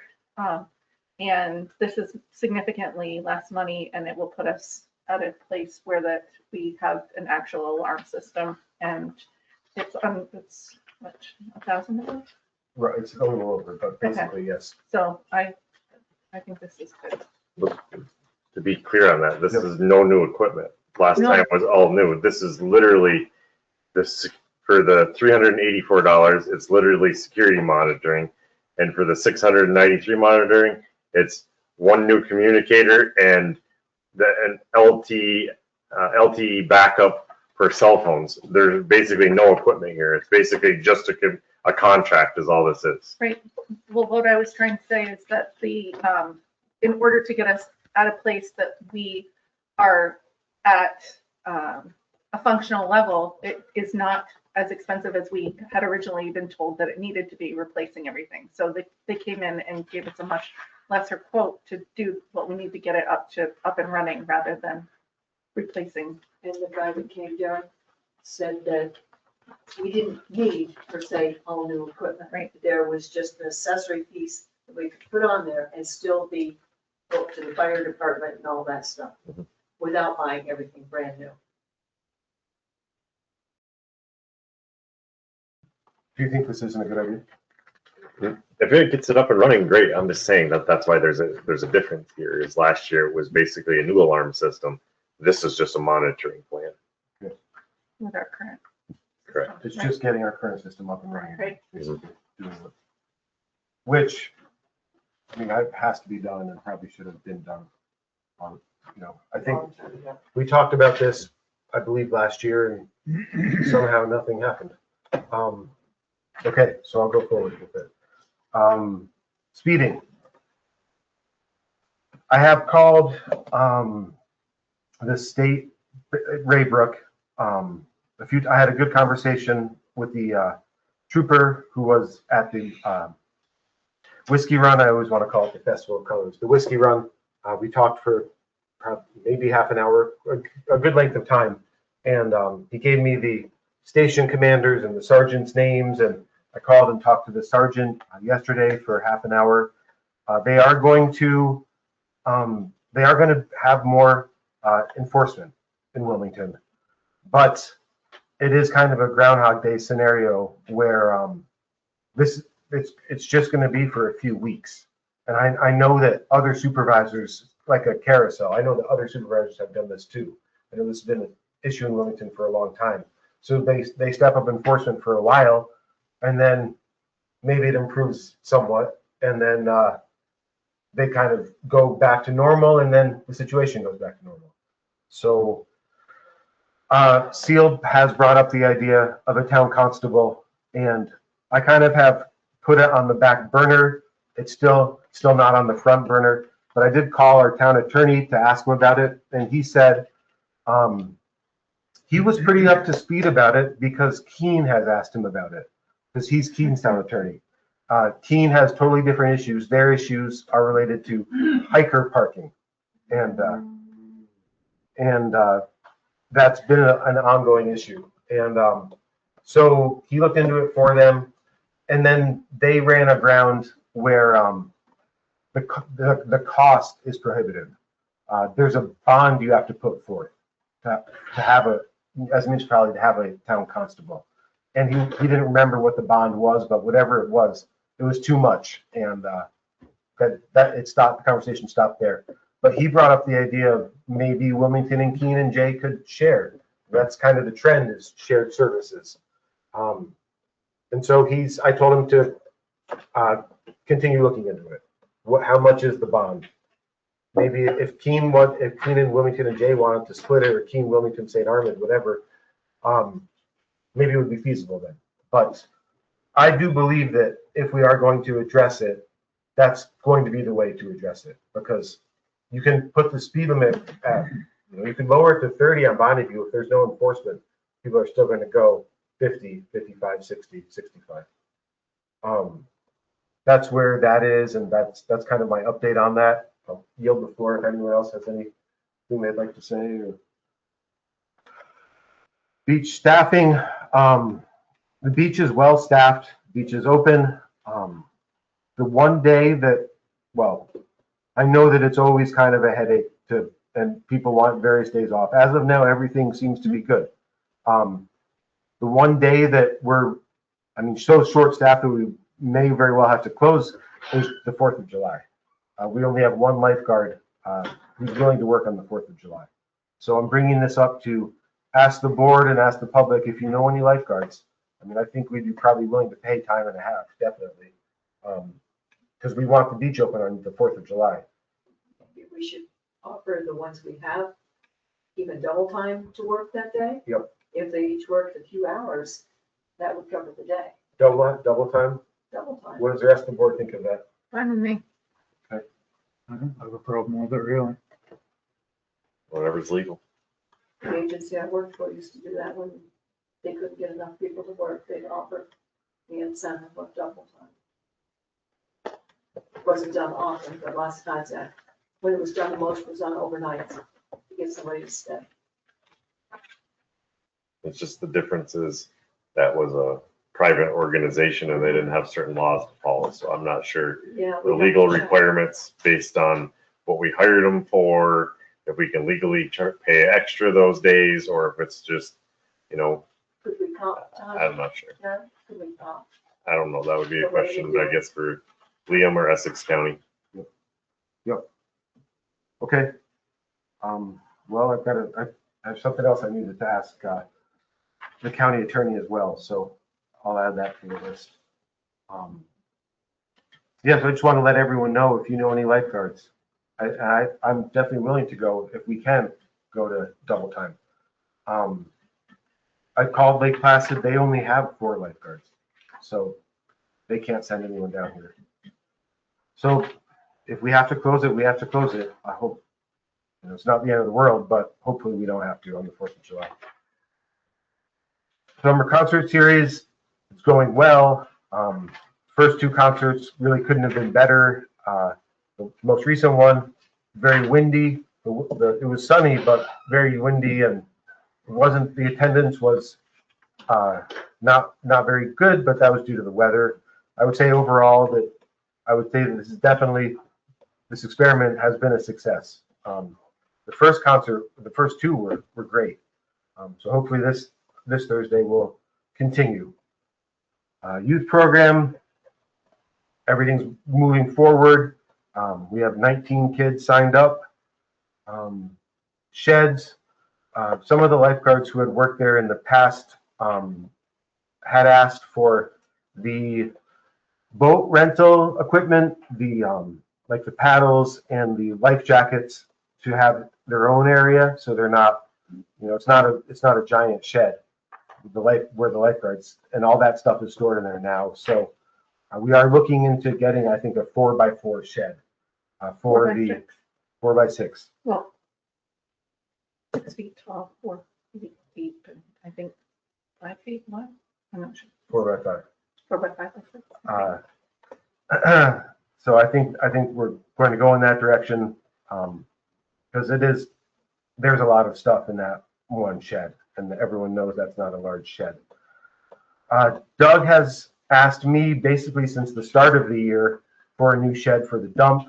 I think hopefully Darren and Dawn know that this has been something that has been an issue for a couple of years, at least at this point. So when the beach asked me about a new shed, that jogged my memory and kind of pushed that to the front burner. And so we're looking into that as well. I'm also hopeful that if it's legal, and I have to look into if it's legal, we've taken 36 boxes of old documents out of the downstairs of this building. We, meaning Nancy Randall, has 36 boxes have been shredded, but it's taken half the year, and essentially there's 2 rooms downstairs that are not usable because they're full, floor to ceiling, with ancient documents. Some ancient documents are considered historical and have to be preserved. That's why they're still there. That's why they weren't in the Just have to say sacred that. 36. Yeah. So, and there's still a lot more to review. It's a giant project. I'm glad that it's being done. Anyway, I'm hopeful that some of the ancient documents that are really never looked at, if we get a large shed at the dump, they could be taken there. And that would allow us to reclaim some of the space downstairs. I know that some of the documents you do look at from time to time, some of the baker's boxes, but I also know that there are some like grants from the 70s that we technically need to keep records of. We don't need those. Birth records, burial records. Right, from the Franco-Prussian War. We don't need those in the town hall. So if it's possible to take them elsewhere, and we could hopefully reclaim that space sometime this decade, that's my goal. Thing is, if it's a permanent record, well, we can get into this after, but permanent record should be kept somewhere where it's fireproof, where the weather isn't gonna bother them, where mice isn't gonna get into them. They're permanent for a reason. Yep. Some of them might be able to be put on digital. Yep. You have a resolution on the books to transfer things to digital. There's a But bunch when of you do grants that- out there right now to transfer paper documents to, so to talk to Anna Reynolds, that may be a good resource, because I know when I was in the city that there is grants out there for digitalizing stuff, because a lot of that documents, it's like, I understand what you're saying, but it's like if Dawn needs to get to something from 40 years ago, she can't go to the landfill to look for records. Right. No. Right. Yep. What you might want to think about, what I would like to see, but we can't do it because we don't have an inventory yet, is there are grants out there for building new vaults, which the perfect place for one would be right off the storage room that I have up here. To come off that with a fireproof room for those type of documents that should never go anywhere. I did have a good conversation, and I had forgotten about it until just now, with a guy in New York whose company digitizes. Yeah. But there is grants available for some of that stuff. Yes. And on that Yep. note, I would like to thank Mary Carol Peck for all of her work down there. She has done a fabulous job on getting a lot of those old records that were just in boxes. And they're important records, they're federal records, death certificates, getting them organized in these big books that I bought just for that. So we don't have to keep touching the old books, and so we can find things. And it greatly helped me just last week looking for a burial certificate from 1920, which I wouldn't have been able to find it. I probably would have wrote back no record. But with the work she's done down there, it's just great. Good.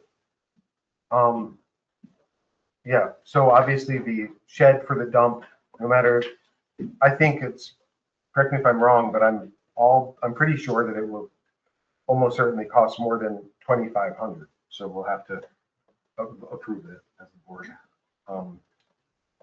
And I also want to Way state more. that Mary Carol did all that for free for the town. Thank you. Thanks. We don't have anything in the policy or the handbook as far as what they would be paid, so just grants holiday time off for holidays, just to circle back. For, as far as our policy on what to pay those people. Holidays, time and a half. It does not say that. Okay. For non-exempt employees, it says time off. They would receive holiday pay plus wages at 1.5 times their straight for work, for hours worked on that holiday, but that's for non-exempt, and they are exempt, right? Because they're not. I don't know. I'm not used to, I'm used to a different terminology. I'm used to classified and non-classified. But I'm not sure. Okay.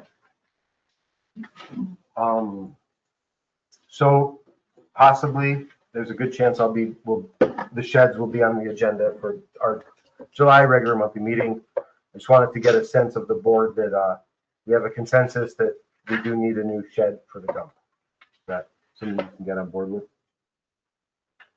I mean, I'm not going to disagree with that. It's just the way we're spending money on things. It just seems like it's one thing after another. And Laura's not wrong when she says 2,500. I mean, the place needs to be insulated, And electrical service. We're probably looking at a 20. It's not a shed. It's probably a it's $20,000 or $30,000 building. Yeah, I was right on 30. I was thinking 30 plus the decking. Yeah, but the ancient It's documents old. will be good and they'll be good insulation. So possibly, but it's old. No, they won't reach out. It is old, and it's time. I mean, but we do have a fund balance from last year, and we haven't set up where all of the money from 2025 will go. So I think we could look into that. Okay. Any other thoughts before we shed this topic? Beach light pole is just updating that Bill is working on them. He's got one finished, so they're underway. Comprehensive plan grant requirements, and he believes that the cost of the materials will be under 2,500. And he initially said he thinks it's going to be under 2,000. So if it's over 2,500, I'll be back. But he doesn't expect it to be. Last time I talked to him about it. Comprehensive plan grant requirements. This is an ongoing saga. There are more grant requirements, and I believe that I'm in our previous resolution, I'm authorized to sign anything necessary to get the grant moving forward. So there's this we have, according to New York State, to get this grant, we need to have a workplace gender violence policy. And the county says that we can just have a letter in our grant application that says that if we're awarded the grant, we will adopt a workplace gender violence policy. And so that should be simple. I'm just keeping everyone in the loop. And there's a similar thing with minority and women-owned businesses that I'm not as up to speed on, but I think probably the town has probably passed that in the past. And Darren, do you remember anything on special things for women? I'm not for I sure. don't. But I'll think on it tonight, maybe I will, but right now I don't remember anything on. right. It was I just know the state has stuff. well, that's why we're having to go through these hoops. Well, fortunately, the grant isn't going to be submitted until the end of July. So if we need to do a resolution about anything, we can do it at our July regular monthly meeting. Next agenda item, unless anyone has anything they would like to say about any of that. Okay, next agenda item, I'm totally flying blind on this. I think this has to be done every 15 years. So I'm really not up to speed about this at all. This is a franchise agreement. I guess our franchise agreement has expired and we need to set it, not only do we need to pass a resolution, accepting this contract for cable. This is a cable franchise agreement. Not only do we have to pass this, we have to have a public hearing on it, apparently. So I don't anticipate much public interest in this.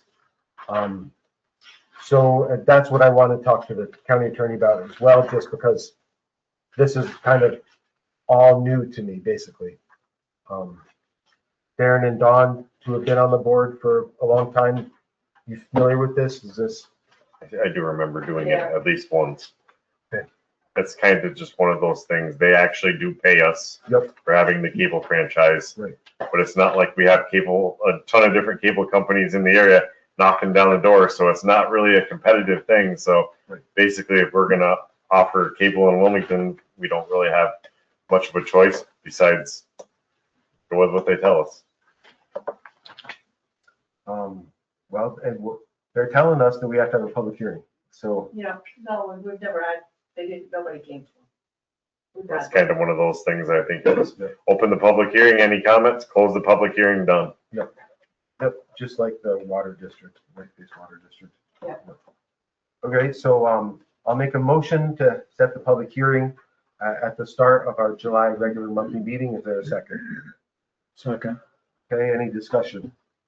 In the budget, we budget $15,000 from them for income, for revenue from the franchise fees, so.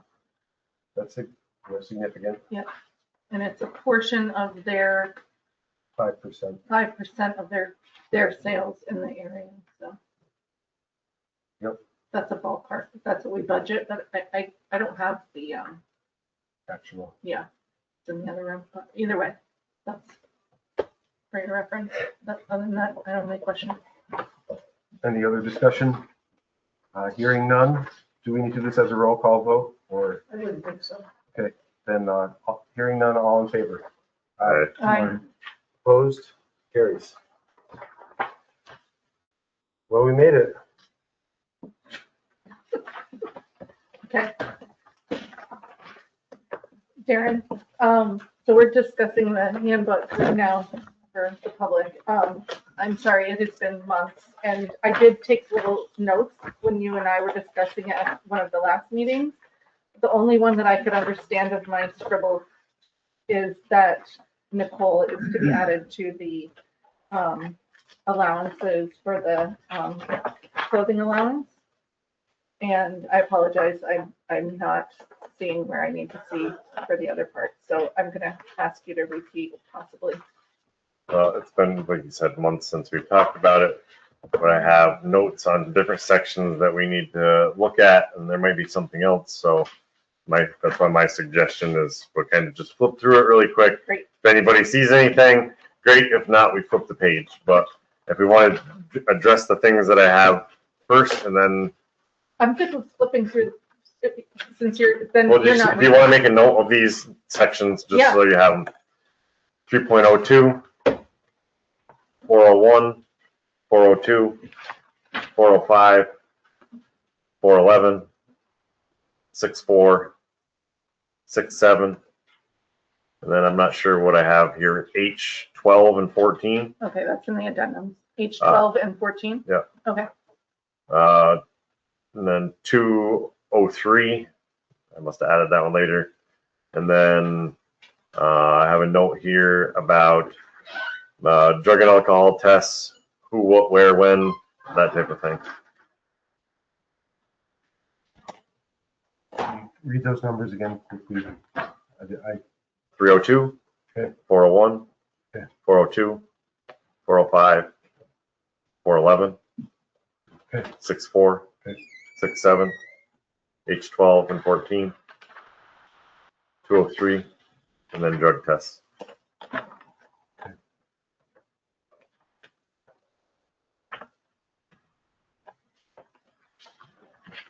All right. Everybody have a version of it? Okay. Just a quick question. I'm assuming that this is gonna eat up the rest of your time? Yeah. Right? So you're probably not gonna get to the rest of the stuff? Do we want to do public comment before we discuss this? I'm fine with that, if you would like to. Okay. Okay. All right, and that's it? Public comment and then, There's nothing else on the agenda. the logo thing? It's been struck Oh, okay. yet cool. again. Let's go. The cruel victim. Okay, thanks for coming. Thanks for the comments. Okay, see you. Bye. Public comments. Are the lampposts that Bill is making, are they the nice tree ones, or are they just? They're utilitarian. And- Well, they're wood. They're out of a rough cut, I think he said when I talked to him. I don't think they look bad. Kind of like the other ones that were there, similar, I mean. Yeah, something similar, but they're not like logs and No. branches and stuff. Yeah, they're, Unfortunate. I think it'll be serviceable and look nice. Yeah, it's a lot of maintenance. Exactly. Windy ones. Yeah, and it's one strip of road.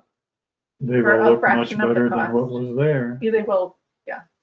I know decorative, it's beautiful, I get it. There are the beautiful ones at the beach. This is just the entrance, which is a roadway. Julia. Well, I just, as a manufactured homeowner, I do not feel that the comment about depreciation is accurate. I think anyone, Randy, Laura, have your houses depreciated since you've owned them? I wouldn't think a lot, I mean, normal wear and tear in the What's the 20. assessment based off of what you My- bought it for? No, Like, it through the hasn't, roof, right? it hasn't depreciated a nickel, no. So I think that needs to be taken into account when you're discussing manufactured houses and whether they will depreciate or appreciate. They're gonna appreciate. If they're up, they're kept up as any house would, whether it's stick built or manufactured. If you don't take care of something, it's going to depreciate. If you do take care of something, it will appreciate. I appreciate the comment. Well taken. Pat. Assessments made me think of the article in the newspaper today that said that they are planning on closing Sable Elementary School. So our kids are gonna have to drive 20 miles to school instead of 10 miles to school. I think it's the a suggestion. I consultant don't was think it's a- recommending, it's not that they're going to, it's a They said consultant's they were going to recommendation. go bankrupt if they didn't close it. Well, that's what that company said. Yeah, that's That's the not what the consultation. school board said. Yeah. It probably will happen, but right now it's not going to. If that happens, is there any recourse? No. Obviously, there It's will, simply a lack of funding. They don't have the money.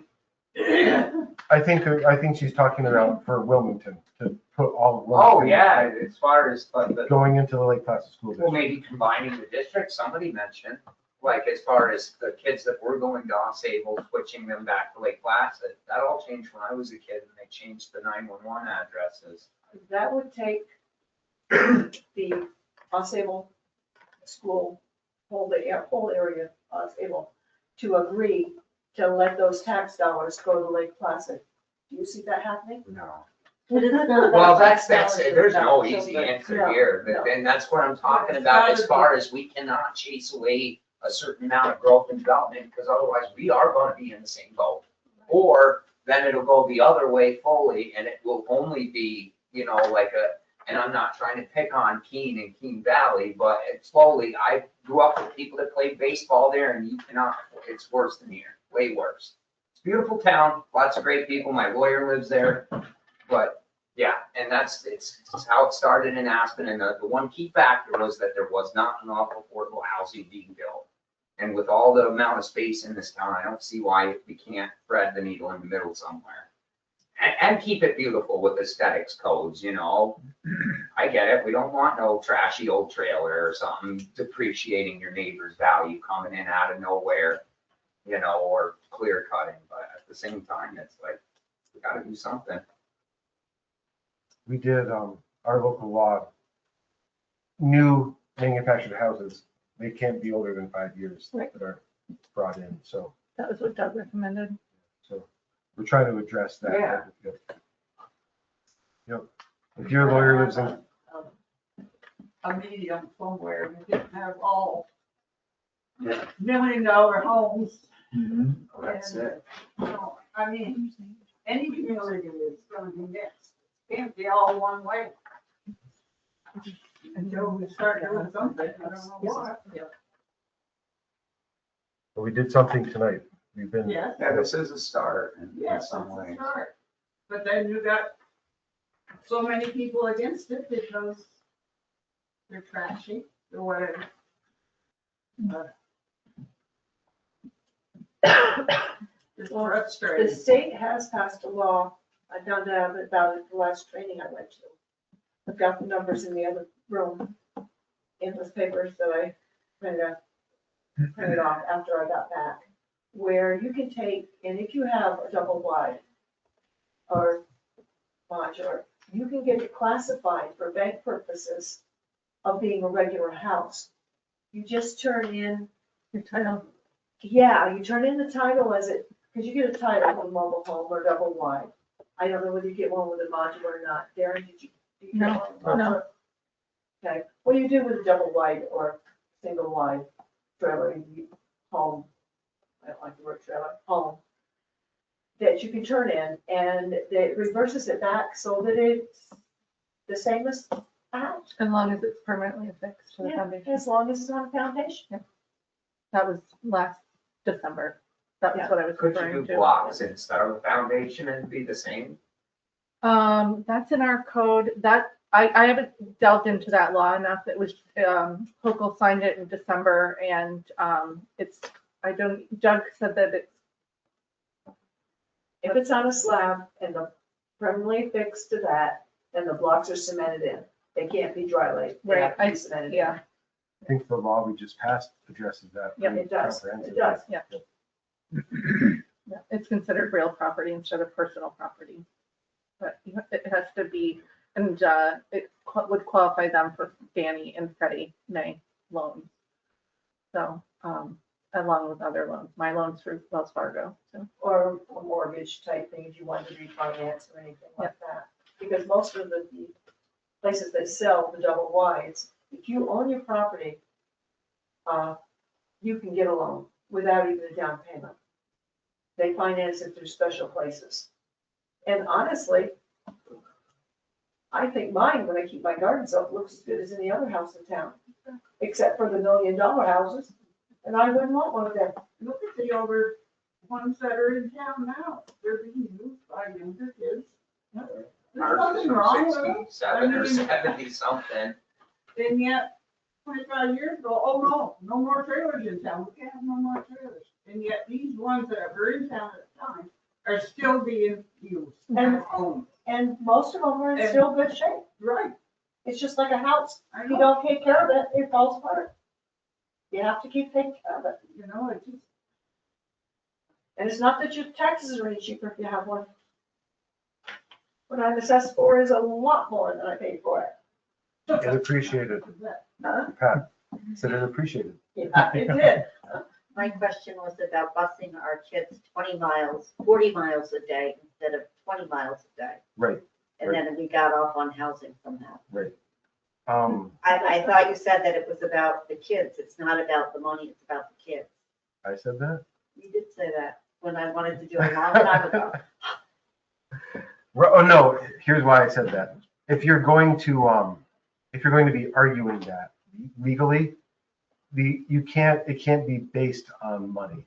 It has to be based on being beneficial to the So children. that us, it can't be based on money, but them, the school administrators, they can base it on money.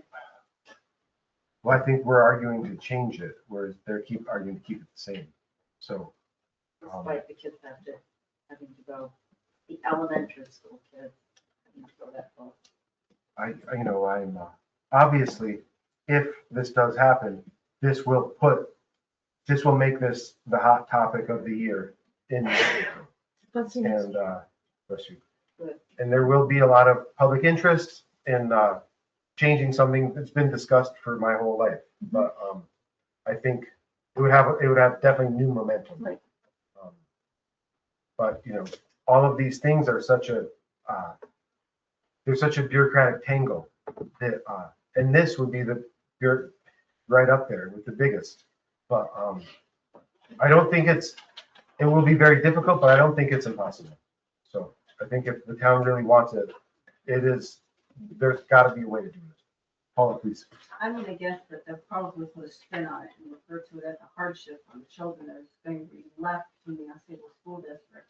So I don't think they would necessarily call it a financial impact per se as a hardship on the children that Right, are there. right. No, But yeah. I think that's how they would word it. I mean, Just a sure guess. I think Pat's saying that we could spin it as it would be sending them to keep A the, hardship in Correct. regards to their transportation Correct. safety, I get it, but I think that's what the unstable school district will put for their spin. That's kind of different. We're saying it's a hardship for travel, they're gonna say it's a hardship for loss of revenue or income per se. So I think it would be a burden that they wouldn't be able to deliver the same type of services to the children that are still there. got it, And got it. that's just, yeah. Yep. but they're Good losing point. the school that they would be having to pay for, so they're not having that Overhead. added expense Correct. of having that other school open, so that argument is. Right, but they would still, I think they could still make some kind of a case that whatever they are getting from the taxpayers in the Wilmington section that goes to their, Operating costs. correct, is no longer there. Yeah. And that would increase, so they've already lost a school and now they're losing the ability to take care of what they have. And I mean, that's just a sheer guess on my part. In the past, I believe that was stuff that they had, because we have, the Lake Placid School District has a higher financial base, given what there is for businesses and such in Lake Placid, and there's apparently not as much to substantiate that in the Unstable School District, was my understanding. Correct. The houses. In the houses.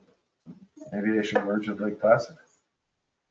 But Build the school in Well, Wilmington. we're thinking. That's what some people are discussing, but like she said, there's people down there that are not feeling that at all. give a call in the morning. Nobody's gonna be happy with that at all. Give who a call in the morning? Both school districts. Okay.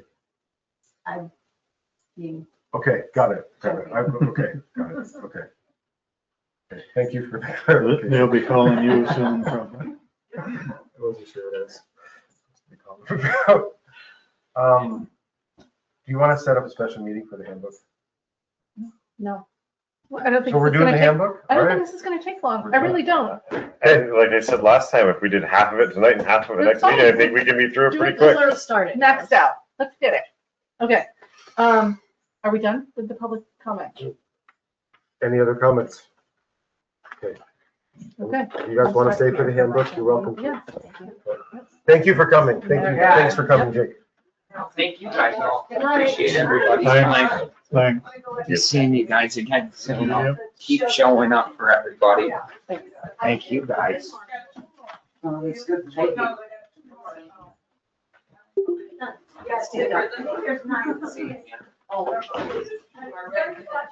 Take care.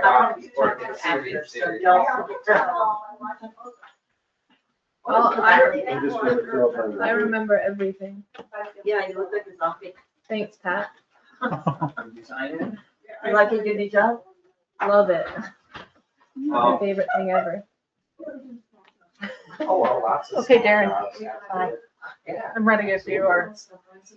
Derek, Sure. Tim went to go fill his water Yeah. bottle, so I I, think she's. if you're busy. okay just talking I about don't him know. I here. think all of us I are have to talk. fine to keep moving. It's not gonna take all that long I because agree. a lot of these sections, especially when we get to the back, that the boilerplate sections, like what are we gonna do with the civil service law?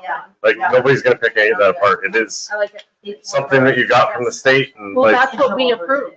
right. So The like town- We did with favor with an office. the actual Yeah. employee part, I think we can get through relatively quick and then, double check with Nicole to make sure she isn't, because she's the one who deals with it every day, and move on. If, So if that ends at noon. I'm good if you just want to do your section, or do you want to go page by page? Have you looked at it enough? There is a that few you- other things in Okay, here, so okay. let's, We'll just go through it. it's not gonna take that long. No problem. I'm good on chapter 1, I don't see anything. Already to chapter 2, look at that, already moving on. Record time. So I had a circle on 203. That must be the one I had later in the thing. So the medical exams. Yes. Same thing with. And it was basically saying an offer has been made to an applicant. Are we even enforcing this? We hire new employees all the time and they never do it. I don't think we're enforcing a lot of these things, and that's why I wanted to bring it to the board, because if we're not doing it, or maybe we should be doing it, or if we are not doing it, why don't we delete it? So that's what That's why I have this in here, because years ago, even before I was on the board, when I was an employee for the town, we used to have to go to like OSHA trainings and things like that. And they basically said, you know what? If your employer never gave you a medical exam before you were hired, you're automatically, when you retire, you're automatically guaranteed like $20,000. If you basically go in and say, I lost my hearing because of my job, and they couldn't prove that you didn't, you're basically automatic. And so like these medical exams protect the town too. Okay. So again, I'm, So you most of think this we should stuff, I'm not fighting with you on it. It's like, but it's in here. And if we're hiring people and they're starting on, for example, and I probably shouldn't mention name, but there's an employee on the Parks Department right now that has a bad back. Last year, he went out with a bad back once. Well, that was never documented when he first went to work. He could have turned around and basically said, I screwed up my back at the town of Wilmington and been covered because we didn't actually have knowledge of that ahead of time. He didn't do that to us, but he could have. Point taken. Just to clarify, anything that is highlighted is new stuff. Anything that is not highlighted is the existing handbook. So I did not add that stuff in there. Well, I don't. Okay. Like I said, just to it clarify. was like things that have came up in the past. Yes, I don't disagree with you at all. Yeah. Your point is just you want to see it enforced? Well, either enforced or taken out. If we're not gonna ever do it, then like, what's the sense of having it? I think they still send it for medical. I would think a heavy equipment operator or They a do. truck driver has to have a They do. physical every whatever. They do to get their CDL, but not pre-employment. These are talking about pre-employment medical exams. I thought And you were talking about ones that are working every, They full used to be time. Full-time employees had to have a physical. They used to, but we're not doing that anymore. We're not doing it anymore? They should. I would think. Yeah, they should have been doing it. Driving them Never big trucks and stuff. I mean, it's like a bus driver. You have to go get a physical When every you get year. trucks, you have, when you get your CDL, you have to get your physical every so many years. It's Well, on a But that's not a basis. pre-appointment exam. When you put in for the job, whether it be parks or whatever, if they send you to get a physical, Mhm. so we know you're not gonna, you don't have a time bomb. Well, it's going probably off a good or whatever. idea, I would think, really. Great. Just, Similar to that was more or less a FYI, Enforcement project. just a question. Great. It's kind of like the town just covering their butt, Yeah. really. Yeah. Should have been. given For the that. pre thing, I mean. And the town pays for it, so it's not Right. like it's costing you any money. Mhm. All right. So 203, can we check off? Yeah, Okay. however, if you're all right with it, we I'm just, fine with that. We'll need talk to- to Nicole and see if it's enforced, and then we can have her enforce Absolutely. it. Great.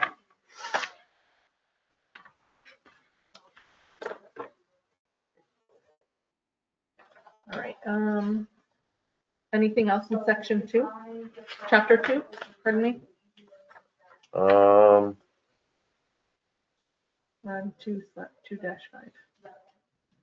We're in this area. I didn't have it on the list, but it was just a general question again, 205 personnel files. Like, I don't feel that, all right, let's just say there is sensitive information and a lot of it is HIPAA law. Well, maybe John is a department head.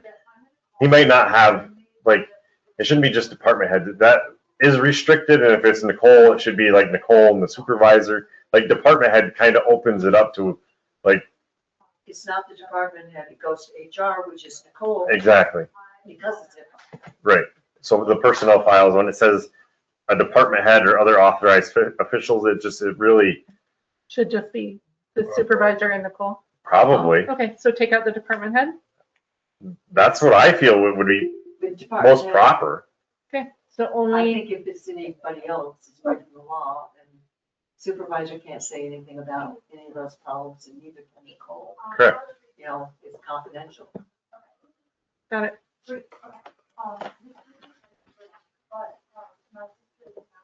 Okay.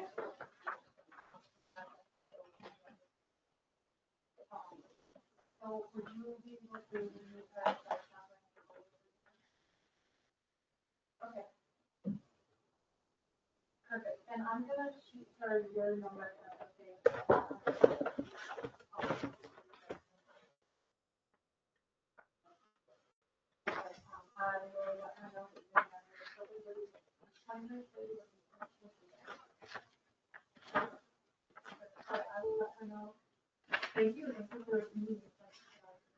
So, can I just talk on 2.9?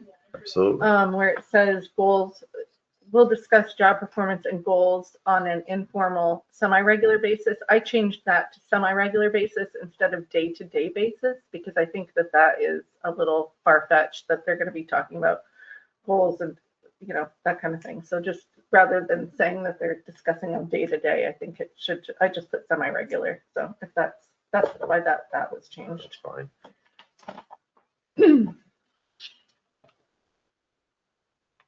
Anybody want to skip over to 3-2 or chapter 3? Sure. Or we can go back. I I don't see anything major there. It's Okay. kind of is what it is. It's more or less definitions, so.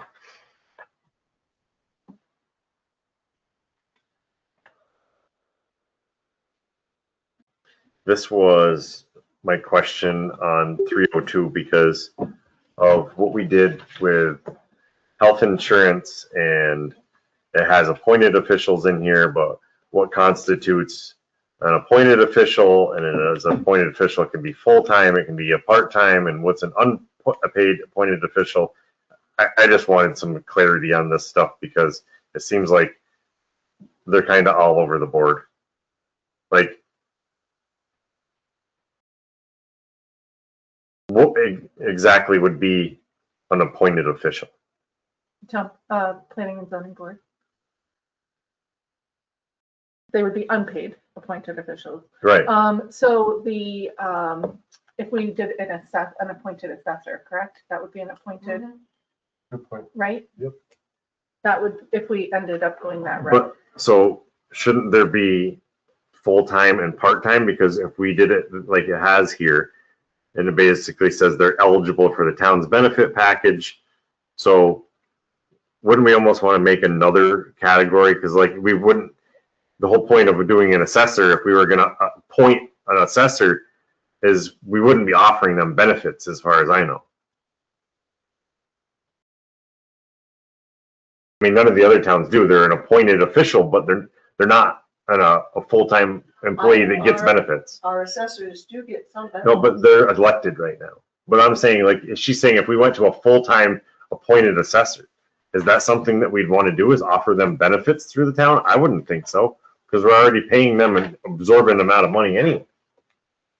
We probably wouldn't get anybody, even with the higher wage. Let me go to the benefits area and see. I thought that Laura was talking about if we appointed an assessor as it currently stands, because we need to appoint an assessor. No, No, I don't think so. that would be Okay. electing. We have an opening. They would take, an They would appointed get- assessor would take over the 3. That's my understanding of an appointed assessor. Is that correct? Well, hopefully we're going to appoint an assessor. But only until the election, so it's Right. kind of a temporary. Yeah, she's talking about the one person Right. with We went the to, exorbitant. Okay. And I'm really not trying to be a pain in the butt You're on this not. stuff. I I'm just, appreciate it. I That's really what you're want doing. this stuff clear, because I agree there's no with you. sense of doing it and then all of a sudden like, oh, our policy doesn't address that. Now what do we do? I agree with you 100%. So you would like it to be full-time versus part-time? Well, what is everybody's feelings about it? Do you understand my point? Yeah. Like, I'm not sure that I want to pay if we have different appointed officials depending on what I'm not positive I want to give them benefits. So if it's a full-time appointed official, like Placid has an appointed assessor, which works full-time hours, I believe we should expect that they would get benefits if they're working full-time, which if we only had one full-time appointed assessor, I would assume they would be putting in, It wouldn't be full-time. wouldn't be full-time. No. Okay, A so, lot of these towns share the same person. Right. So that's what I'm saying about full-time versus part-time. So Okay. we just maybe need a definition in there. What constitutes a full-time versus a part-time? okay, no problem. You know, full-time would be a 40-hour a week versus a part-time. That's in Less there. than 20. Isn't that in there? It's in there in the benefit section. It's in there right here. Regular part-time, at least 20 hours a week. Right, but those are hired employees, not, Okay. yeah, Okay. not somebody that's appointed. And under benefits, we also talk about, I think we talk about 20 hours. I agree. Says part-time. They're hiring them even. Well, I left The this. difference this is the official. If you're hiring them, why would it be in here if we had, why would it say official then? I don't know, last time it was rewritten, it was Steve and somebody else that rewrote it. I wrote it when I first got on with Jeannie. And I know we didn't have anything like that in there. So it was changed from when I was familiar with it. But that was Corvelli and. Well, we I can can't just remember delete who that had point. it. We can delete that part because an appointed official would be, I'm fine with that. Like you said, it seems No, like I a agree weird with you. category. I agree with you, and it's pre-existing, so, I think I would, if you're appointing him, you're hiring him, Yes. okay? So it's either a part-time or full-time employee at that point. great. So we'll delete this? I'm fine with that. You can always put in the job description when you hire them, that they either do or don't have. And that supersedes the manual. Okay. So the last question I had about that is, in a position, because we have it in the benefits, like Dawn, do we have to have something there for her? Because are you full-time? Are you considered part-time? my job description is 20 to 25 hours a week. I work 25 to 35 hours a week. I'm not taking anything away from you. I'm just saying, again, it's like, So you're considered part-time because I'm it is considered- average less than 40 hours per week. Isn't it the third? I am Third from the salary. bottom. I don't know whether I'm even considered part-time. exactly. What are you? That's my If I confusion. wanted, and the next This question covers coming on, if I wanted to go into the retirement system, I would punch into the clock in anything over, I think it's 30 hours now, would be considered full-time for a town clerk, according to the other town clerks at the association meetings, which is something you guys will need to think of down the road, hopefully not for a while, So but. my down the question road. is, we have it in here for town supervisor. Should we put a town clerk line? Well, she is considered part-time. But she's in, Unless I join the like I retirement said, system. but they have that changes the it. town supervisor in there. So do we want to recognize it as a full-time position? Dawn? Eventually, I don't want to be recognized as full-time position now. Eventually, when it comes the day you guys have to replace me, it needs to be a full-time position. It needs to be at least 32 hours a week. So There's no way you can get everything done, and either that or you put somebody on to help, especially during tax season. Because right now, the way it is, and a lot of clerks do this, they only work their hours that is down in their description, which is 20, 25 hours in my case. But a lot of them is 20 hours. Some of the clerks are only 8 hours, and that's what they work. It doesn't get done. Maybe this all can be handled in the benefit section, so Laura. I don't know. what do you, My question is, let's just say Don gets done. Where does it say in our employee manual, the next person coming in is eligible for health insurance or not eligible? Does it say it in our benefit section So- or not?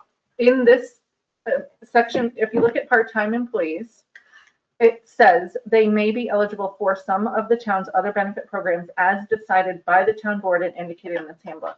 That's under The way part-time it was employees. before is, So that, based upon like whatever we hire for your replacement, well, you're an elected official, so, elected. yeah. so that is dictated by the town board as far as what we do with the benefit package for that person. So it's actually under 302, third one down, elected official. That's why I asked, because Yes. supervisor is directly under the elected official, I know, but town board is not there. I know, and that And- was how it was, and Right. I don't understand why it's a different Because situation, it but, is- Because it's not part-time, it's under elected official, Don is. right. So we can't go by part-time because there's a whole other category of elected official. So should we move the language? No. Even just take some thought about it. That's all I'm That's asking fine, you. Dawn. You know what I'm asking Yep. about and how it works. Yep. I'm not fighting you on it. I'm just want clarification. I appreciate the questions. What was the next one? 401. 401, 402, 405.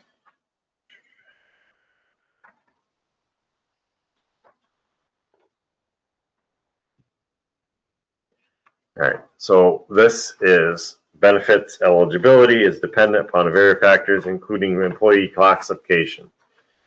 Confidential secretary clerk to the supervisor can identify the programs for which you are eligible. Well, that's got to be changed because Nicole is not confidential secretary clerk to the supervisor. She's confidential secretary. She does still have that title, confidential secretary. Sasha's clerk. Because as far as I was aware, under civil service, she is account clerk.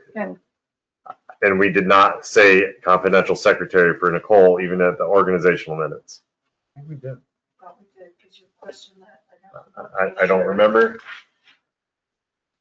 I think we did. I'm not positive, I could be wrong. But yeah, that's something that needs to be straightened out. Okay.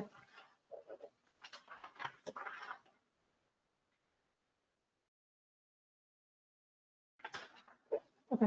I think, I'm pretty sure that it was in the organization. I'm pretty sure it's not. but I don't think it was in the organizational meeting, but I'm remembering that we questioned it and we did something after the fact type deal. That she still was Confidential secretary. It's one of those things where I know. Either way, we can absolutely put that, straighten that out. Well, We're there's gonna have to nothing look to that figure too it out far to if she, find it. well, either she is or she isn't. No, I And if mean- she isn't, then we need to figure it out. Right, no, I'm saying we will definitely straighten it out. Or you could change from, and if it turns out that that's not what you got listed under, you could change it to the account clerk, payroll, she does all of it, she's HR. that's true. Except if in 10 years we don't have an account clerk, we'll always have a confidential secretary. You'll always have an account clerk. Okay. And there's no way, Tim, with everything, Well, I thought you had to pass a civil service thing to be an account clerk. she's past the civil I know, service. I'm saying in the future. I mean, Oh, yeah, and then it was just a plain clerk again. Right. You could put clerk / account clerk.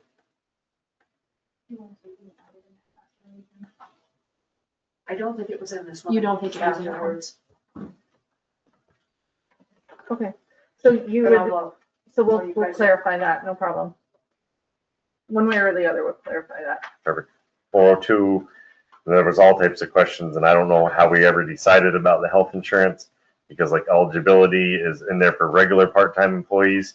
I thought you said we did not want part-time employees getting it at all, but it's still listed here, so So it's because we had to put that because the categories of these are listed and it encompasses all of these things. So like category A, B, C, D, and E are all based upon years of employment or years of appointment or election.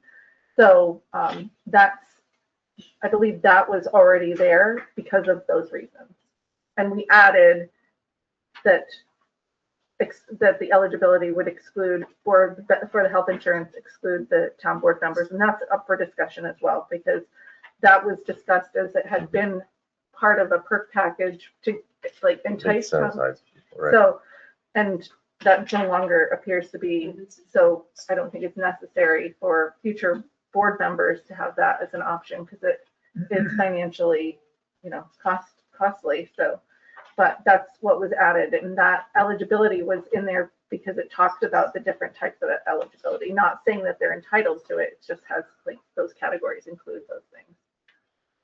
But we can delete that whole section because it's addressed individually in the categories, but that's where that All right, came or was from. this a question? No, the appointment, account clerk and confidential secretary, It was in there? Found it's it. down there, yeah.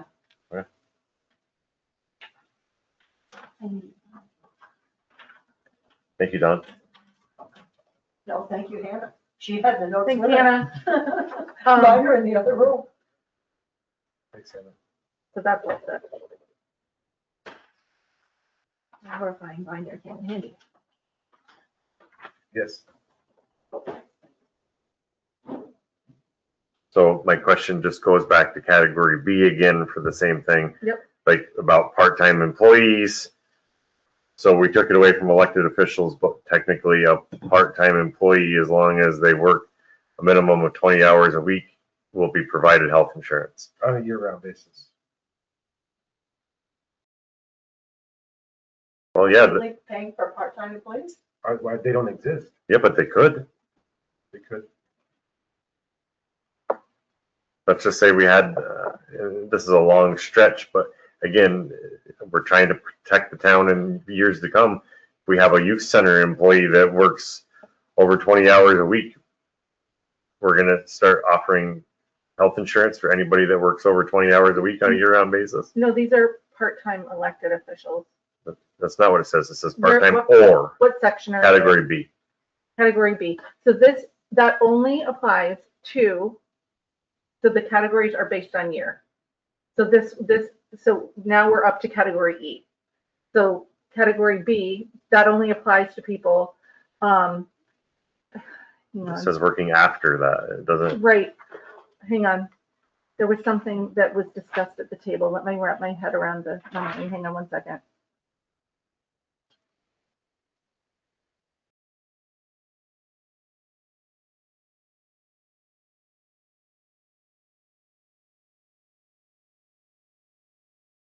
Right, so we changed that. So that category now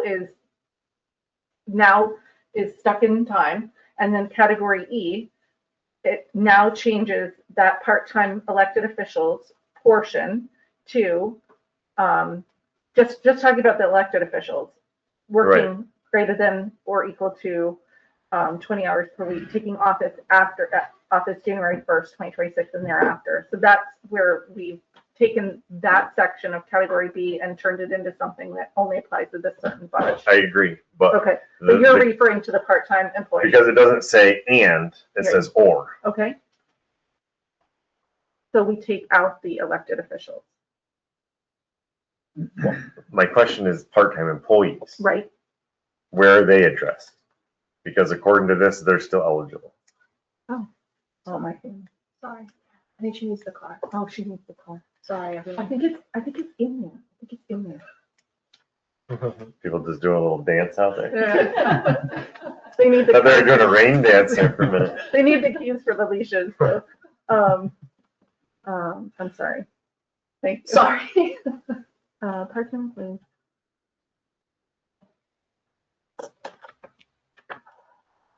Okay. I don't believe anybody takes advantage of this plan. I think that's what somebody, maybe Nicole had said, and I'm happy to make a caveat in category E that we don't allow. Perfect. Is that okay? Sure. Great. So, Why not, just add in category B? Why not just add this, the same language?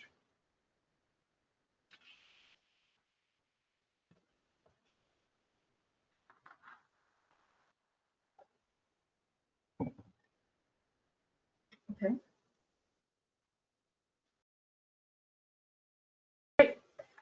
He's referring to the language under part-time employees where it says they may be eligible for some of the town's other benefit programs as decided by the town board and indicated in the handbook. Or we could just leave it as decided by the town board. That way it gives the town board the option if they want to. If you can't find somebody to do something, you can offer them more. That's fine, but in here, it's very clear about what they'll be provided. No, that's what I'm saying. Change it and add this same language. Sure, however you want to protect the town. If we're trying to save money, I don't think we should be providing health insurance to part-time employees. Can I just see that? And I know why some of this was in here, because Don knows, like years ago, like Mary Preston, she worked her 20 hours and health insurance was cheap and it was just enough to keep her health insurance, and that's why it was in there, but town's got to get away from that. At what, $1,000 a month or whatever it is. So rather than mess with category B, because I believe these are time stamps of time when these things were ratified, are you okay with me adding that language to category E, which is the new category? So you can say after today then. Yeah, after. Sure. Or whenever we are. I don't know, it goes back to Darren's initial question, which is, it says after. So that I know, I agree with you. And I'm not a lawyer. It went over my head. I wasn't even looking at that. So technically this applies to this day, correct. which is why I want to put it in category E, So which just- negates anything that's above. Right, so it's just like the town employees after January 1st, Yeah. 2026, it'll be like, Negate. so there'll be a new category and it would only apply for people from 92 to 2006, Yeah. which is nobody. Correct. Which is nobody taking advantage of it at this time. Okay, Is that okay? Yeah. Good. but I mean, yeah, I think you just change the language slightly in category B, right?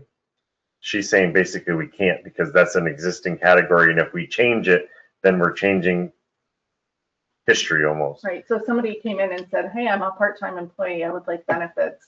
And they were hired after this time, but before today, but up until today, then technically they would be entitled to that because that's what this says. If we do a separate category.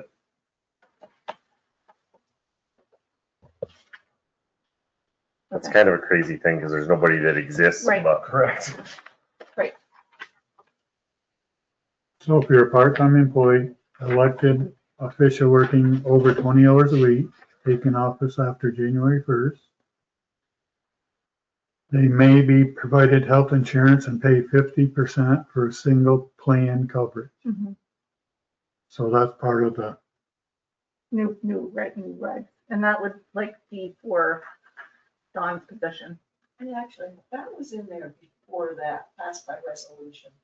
So it's not like it's something brand new. But I do understand with a lot of the stuff, resolutions passed by the board weren't always put into the handbook as they were supposed to. So I got one more question. We might as well address it now. So, for example, myself, and basically I would be the only one that I could, well, I mean, I guess anybody on this table.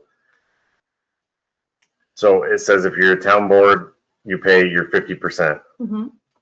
That's what I pay. Mhm. I don't have any dependents. I'm going to be getting married. Dana's not going to take it. She's a school teacher. Her insurance is way better than mine.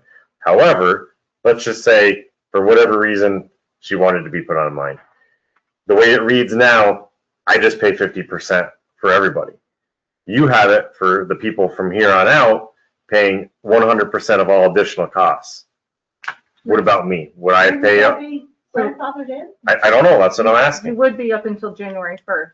And then if you're elected after January 1st, then that stops. But does that count for because I've been elected, or does it count for every new election cycle? Every new election after, so after this, so January, there's no election, but essentially, I mean, you're talking about the cost of a part-time employee. I mean, yours has not been nothing. The cost for your health insurance over the years. So I think, I mean, you would have to expect the same courtesy that you're asking of us to give to part-time employees when they're actually here 20 plus hours a week. Right? I'm asking for clarification because Clarification would we be- did it for Fonzie. He was considered an employee during that whole time. Just because he got reelected and reelected doesn't make him a new employee every cycle. He was grandfathered in and it was continual. So if we're doing it every cycle, that completely changes everything because that's never the way it's been done in the past. Right, so town board members elected after January 1st, 2026.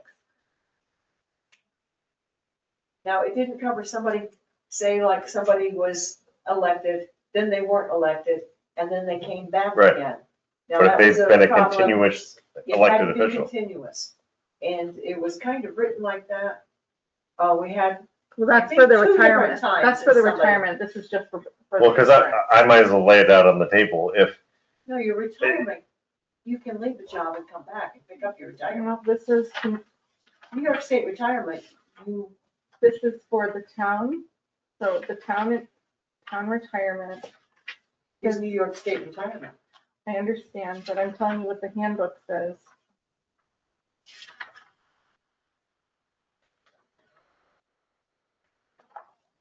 Go ahead, Darren, lay it out. so, basically, if I decide to run for election again, I'm not going to be eligible for health insurance anymore. I don't agree with that at all. I know. That's why we're having this discussion. Well, that's why I just asked that question because I don't think that's legal. I don't think so either, but I'm not sure. It is because the town board can change any of these things at any point, and Not for. That's why you can't the take. A, town reserves the right to change, amend, or otherwise conform to policy changes in the healthcare plan at any time at its sole discretion. And that was the language that existed for eons prior to any adjustments to this. but that's where the grandfathering come in. If somebody's already had benefits, you can't take those benefits away. That's why we're paying Fonzie's health insurance, for example. He was grandfathered in through this clause that we have, category A. All right, so then I'm grandfathered in under category B then by that. But I guess you're right. but then again, you just told me that if I get elected after January 1st, Well, then that I'm would be- not. So that would be for, well, you would be grandfathered in under category B. But you told me that I wouldn't be because Well, I'd be you a just newly made a elected point. I'm saying official. you're right. I just said you're right. So, but anybody else who wants to be a town board member would not be entitled to health insurance. no after- board members. Correct. Mhm. How does category B? I don't see how category B applies unless it applies to everyone. I have my papers, so I can't. The second paragraph in category B.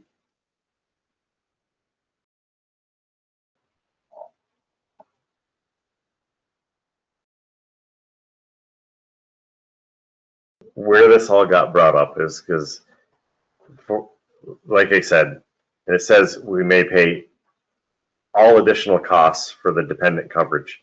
How do we possibly do that now with the plan that we have? Because health insurance costs X, but the additional costs are the deductible, which didn't exist before. So, like, what would you really be paying? You're paying for health insurance, but then you would have a $13,000 deductible that you have to pay? That's a Nicole question, and I'm happy to Aren't we answer that. isn't that in the, like an FHA account that they draw out of? Yeah, so I don't know. That's why I'm asking. But that's, if you pay for your coverage, you're kind of paying for that too. Yeah, it would seem. But I don't know. That's why I'm asking. That is a Nicole question, because she does the, Okay. she's the one who works with the insurance companies through, what is it, Burnham? Yeah, So we can talk to her about that. Okay. but I'm pretty sure that we need their deductible. Or a good portion of it.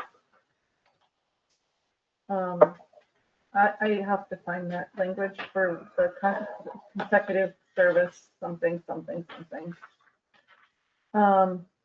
Okay, so check with Nicole. This is being recorded. All right, so check with Nicole. Retirement health insurance. Yes, here it is. Category F, retirement health insurance. In order to be eligible for retirement health insurance benefit of paid individual coverage, it would be 15 consecutive years, 20 consecutive years. There's all the date timestamps for which cover that you were hired, but it is consecutive years of service. Mhm. So not take a break. Yeah, for the insurance, I was talking retirement. Right, no, I'm sorry, my brain, retirement comes along with health insurance. Like I'm not gonna retire until I can get health insurance through Medicare, Right, right? right. So that's where my brain thinks, so sorry, that was my misunderstanding. Both on two different pages. Yeah. So again, it comes back to me. I'm gonna have 20 years consecutive service. So now what do I pay? Do I pay 50% or am I covered? Based on what this says, it says it's paid individual coverage. It doesn't say I have to pay what I'm paying right now. It says I'm paying that it's paid. But wasn't that upon, I know in the old one, it was upon retirement. When were you hired by the town? Elected in 2008. When were you hired as an employee of the town? I don't think it was consecutive, right? I've been a consecutive board member since 2008. Right. Okay, so it was after 2014. Before. Oh, before, pardon me. So 20 years, so in 2028, you would be entitled. That's what I was asking. But then what do I pay? Is it covered even though I've only been paying 50%?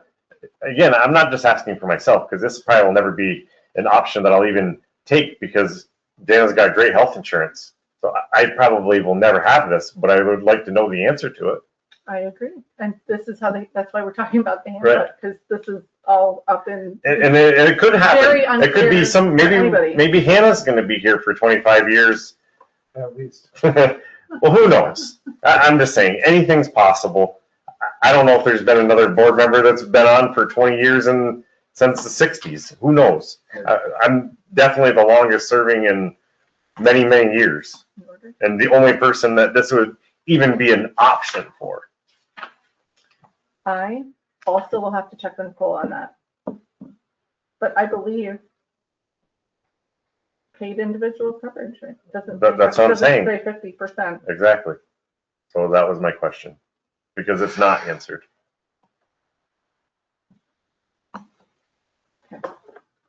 Back to me, Nicole. I think that's probably good for today. Come on, Tim, we got a few more minutes. Now it's 9 o'clock. We got 20 more minutes. We can, a lot of these other sections are quick. I There's think one out thing, of spite, we all want to make you go a little longer, There is, actually. You know how many minutes or times you brought us to 3-hour meetings? not that many. Oh. I have a tally, hold on. 3 hours? Well, no, they might have been missing 8 minutes for being 3 hours. I do have one executive session thing to discuss that I want you to be present for. Hold on. Yeah. Hang on. Okay, keep it Where? coming. We're at, The buyout option, that's just, and that was, it should be stated in there, we're at, full-time employees are only, right up, right below F. okay, full-time employees only. I did Right. write that note. Okay, full-time employees. I'm gonna add it. It's highlighted. Perfect, orange. done. Great. 405, 405. Got it. where am I?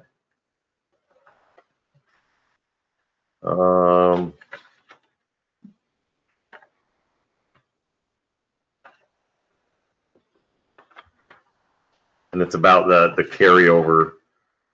I gotta read it to figure out my question. Mhm.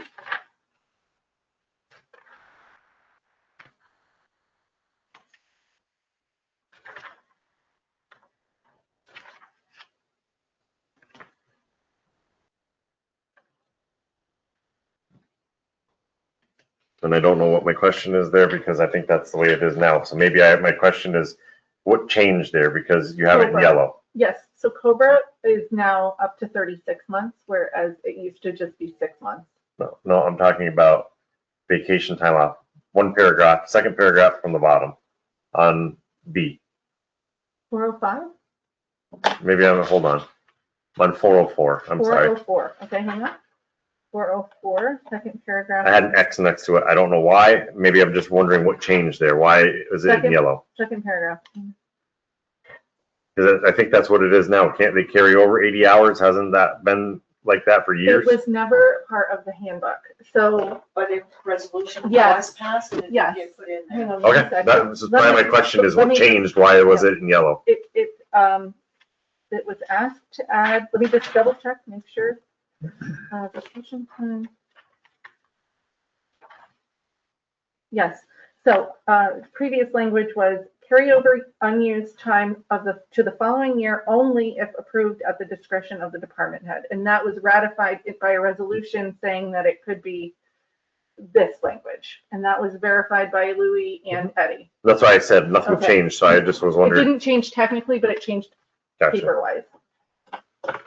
And this is also different, the 25 years, after 25 years to get 25 days, that also was a resolution that I was unaware of, but two employees said that that was a resolution, that if they had been employed, years of eligible service, however many days they would get for vacation days after 25 years of service would be 25 days. I know we did something with it, I can't state that that's exactly. And the current handbook only goes up to 15 years at 20 days.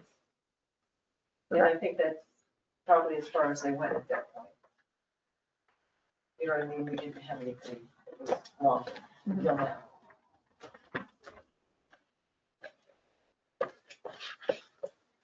How many vacation days total can you have? 25 Total, total, after working 25 years? yes. So I did think that was a little bit odd that we had a category for 15 years and then no category for 20 and then it jumped all the way to 25. Yeah, and I did too, but that was what. No, we I'm said. not disagreeing with you at all. Well, Yeah. you can change it now. You can make the resolution. We could go from 25 to 20. Change it to 20. Yeah.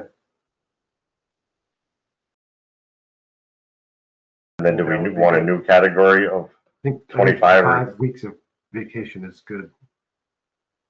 You know,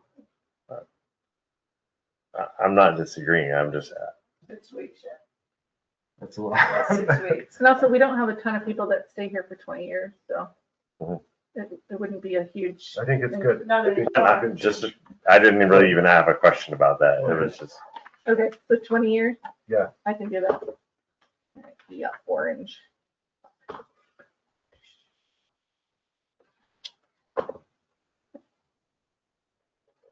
I did not swear. now you see why I couldn't email all this.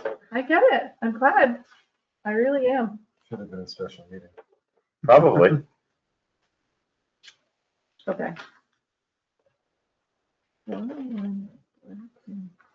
We're at 4:05 now. Which had a Darren question. Really good place to stop. Keep going. I think we clarified it with my question on the part-time employees. I'm not even gonna worry about it. Okay. All right. We must be almost halfway through. Oh, yeah. Whenever you guys want to stop. You want to go through 411 because I think that one was really quick, and then finish all our 4s, and then we're on to 5s and 6s. So do 411. Great. What I have as my notes from that was that if it's required, you wanted me to change it to if it's required for job performance, not including basic driver's licenses. Yeah, that was basically the thing. What considers license, trading, and certification? And then, so we were going to add the language as approved by the town board and as required by law for that position. Sure. Okay. So we already kind of addressed that. Yeah, and that was, I just wanted to talk to you before that I clarified. Why not just, have the sentence as it is, comma, excluding standard driver's licenses? Because we did say that there was other certain licenses that may, or training, that, Come up like a one-off certification that's needed for something. Right, but that would not be excluding, whatever the word would be, standard isn't the right word, but excluding would be the word. Basic. Basic, exactly. Well, I'm going to add that language and then add in the as required by law, because it's not just going to be the department heads or the town board. It should be reason pertaining to like the law, like this is necessary for that. and I think my point behind it was like regular licenses, because we require all employees to say that work for the Parks Department to have a No, license. that makes sense. That's, yeah, no problem. I don't dispute that.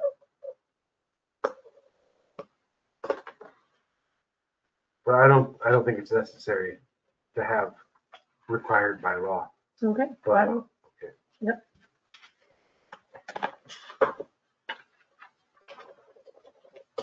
I'm good because we're all the way to 6, so I think we can probably finish up I think the health insurance was the biggest questions. The rest of it, I think, is going to be all pretty quick. Okay.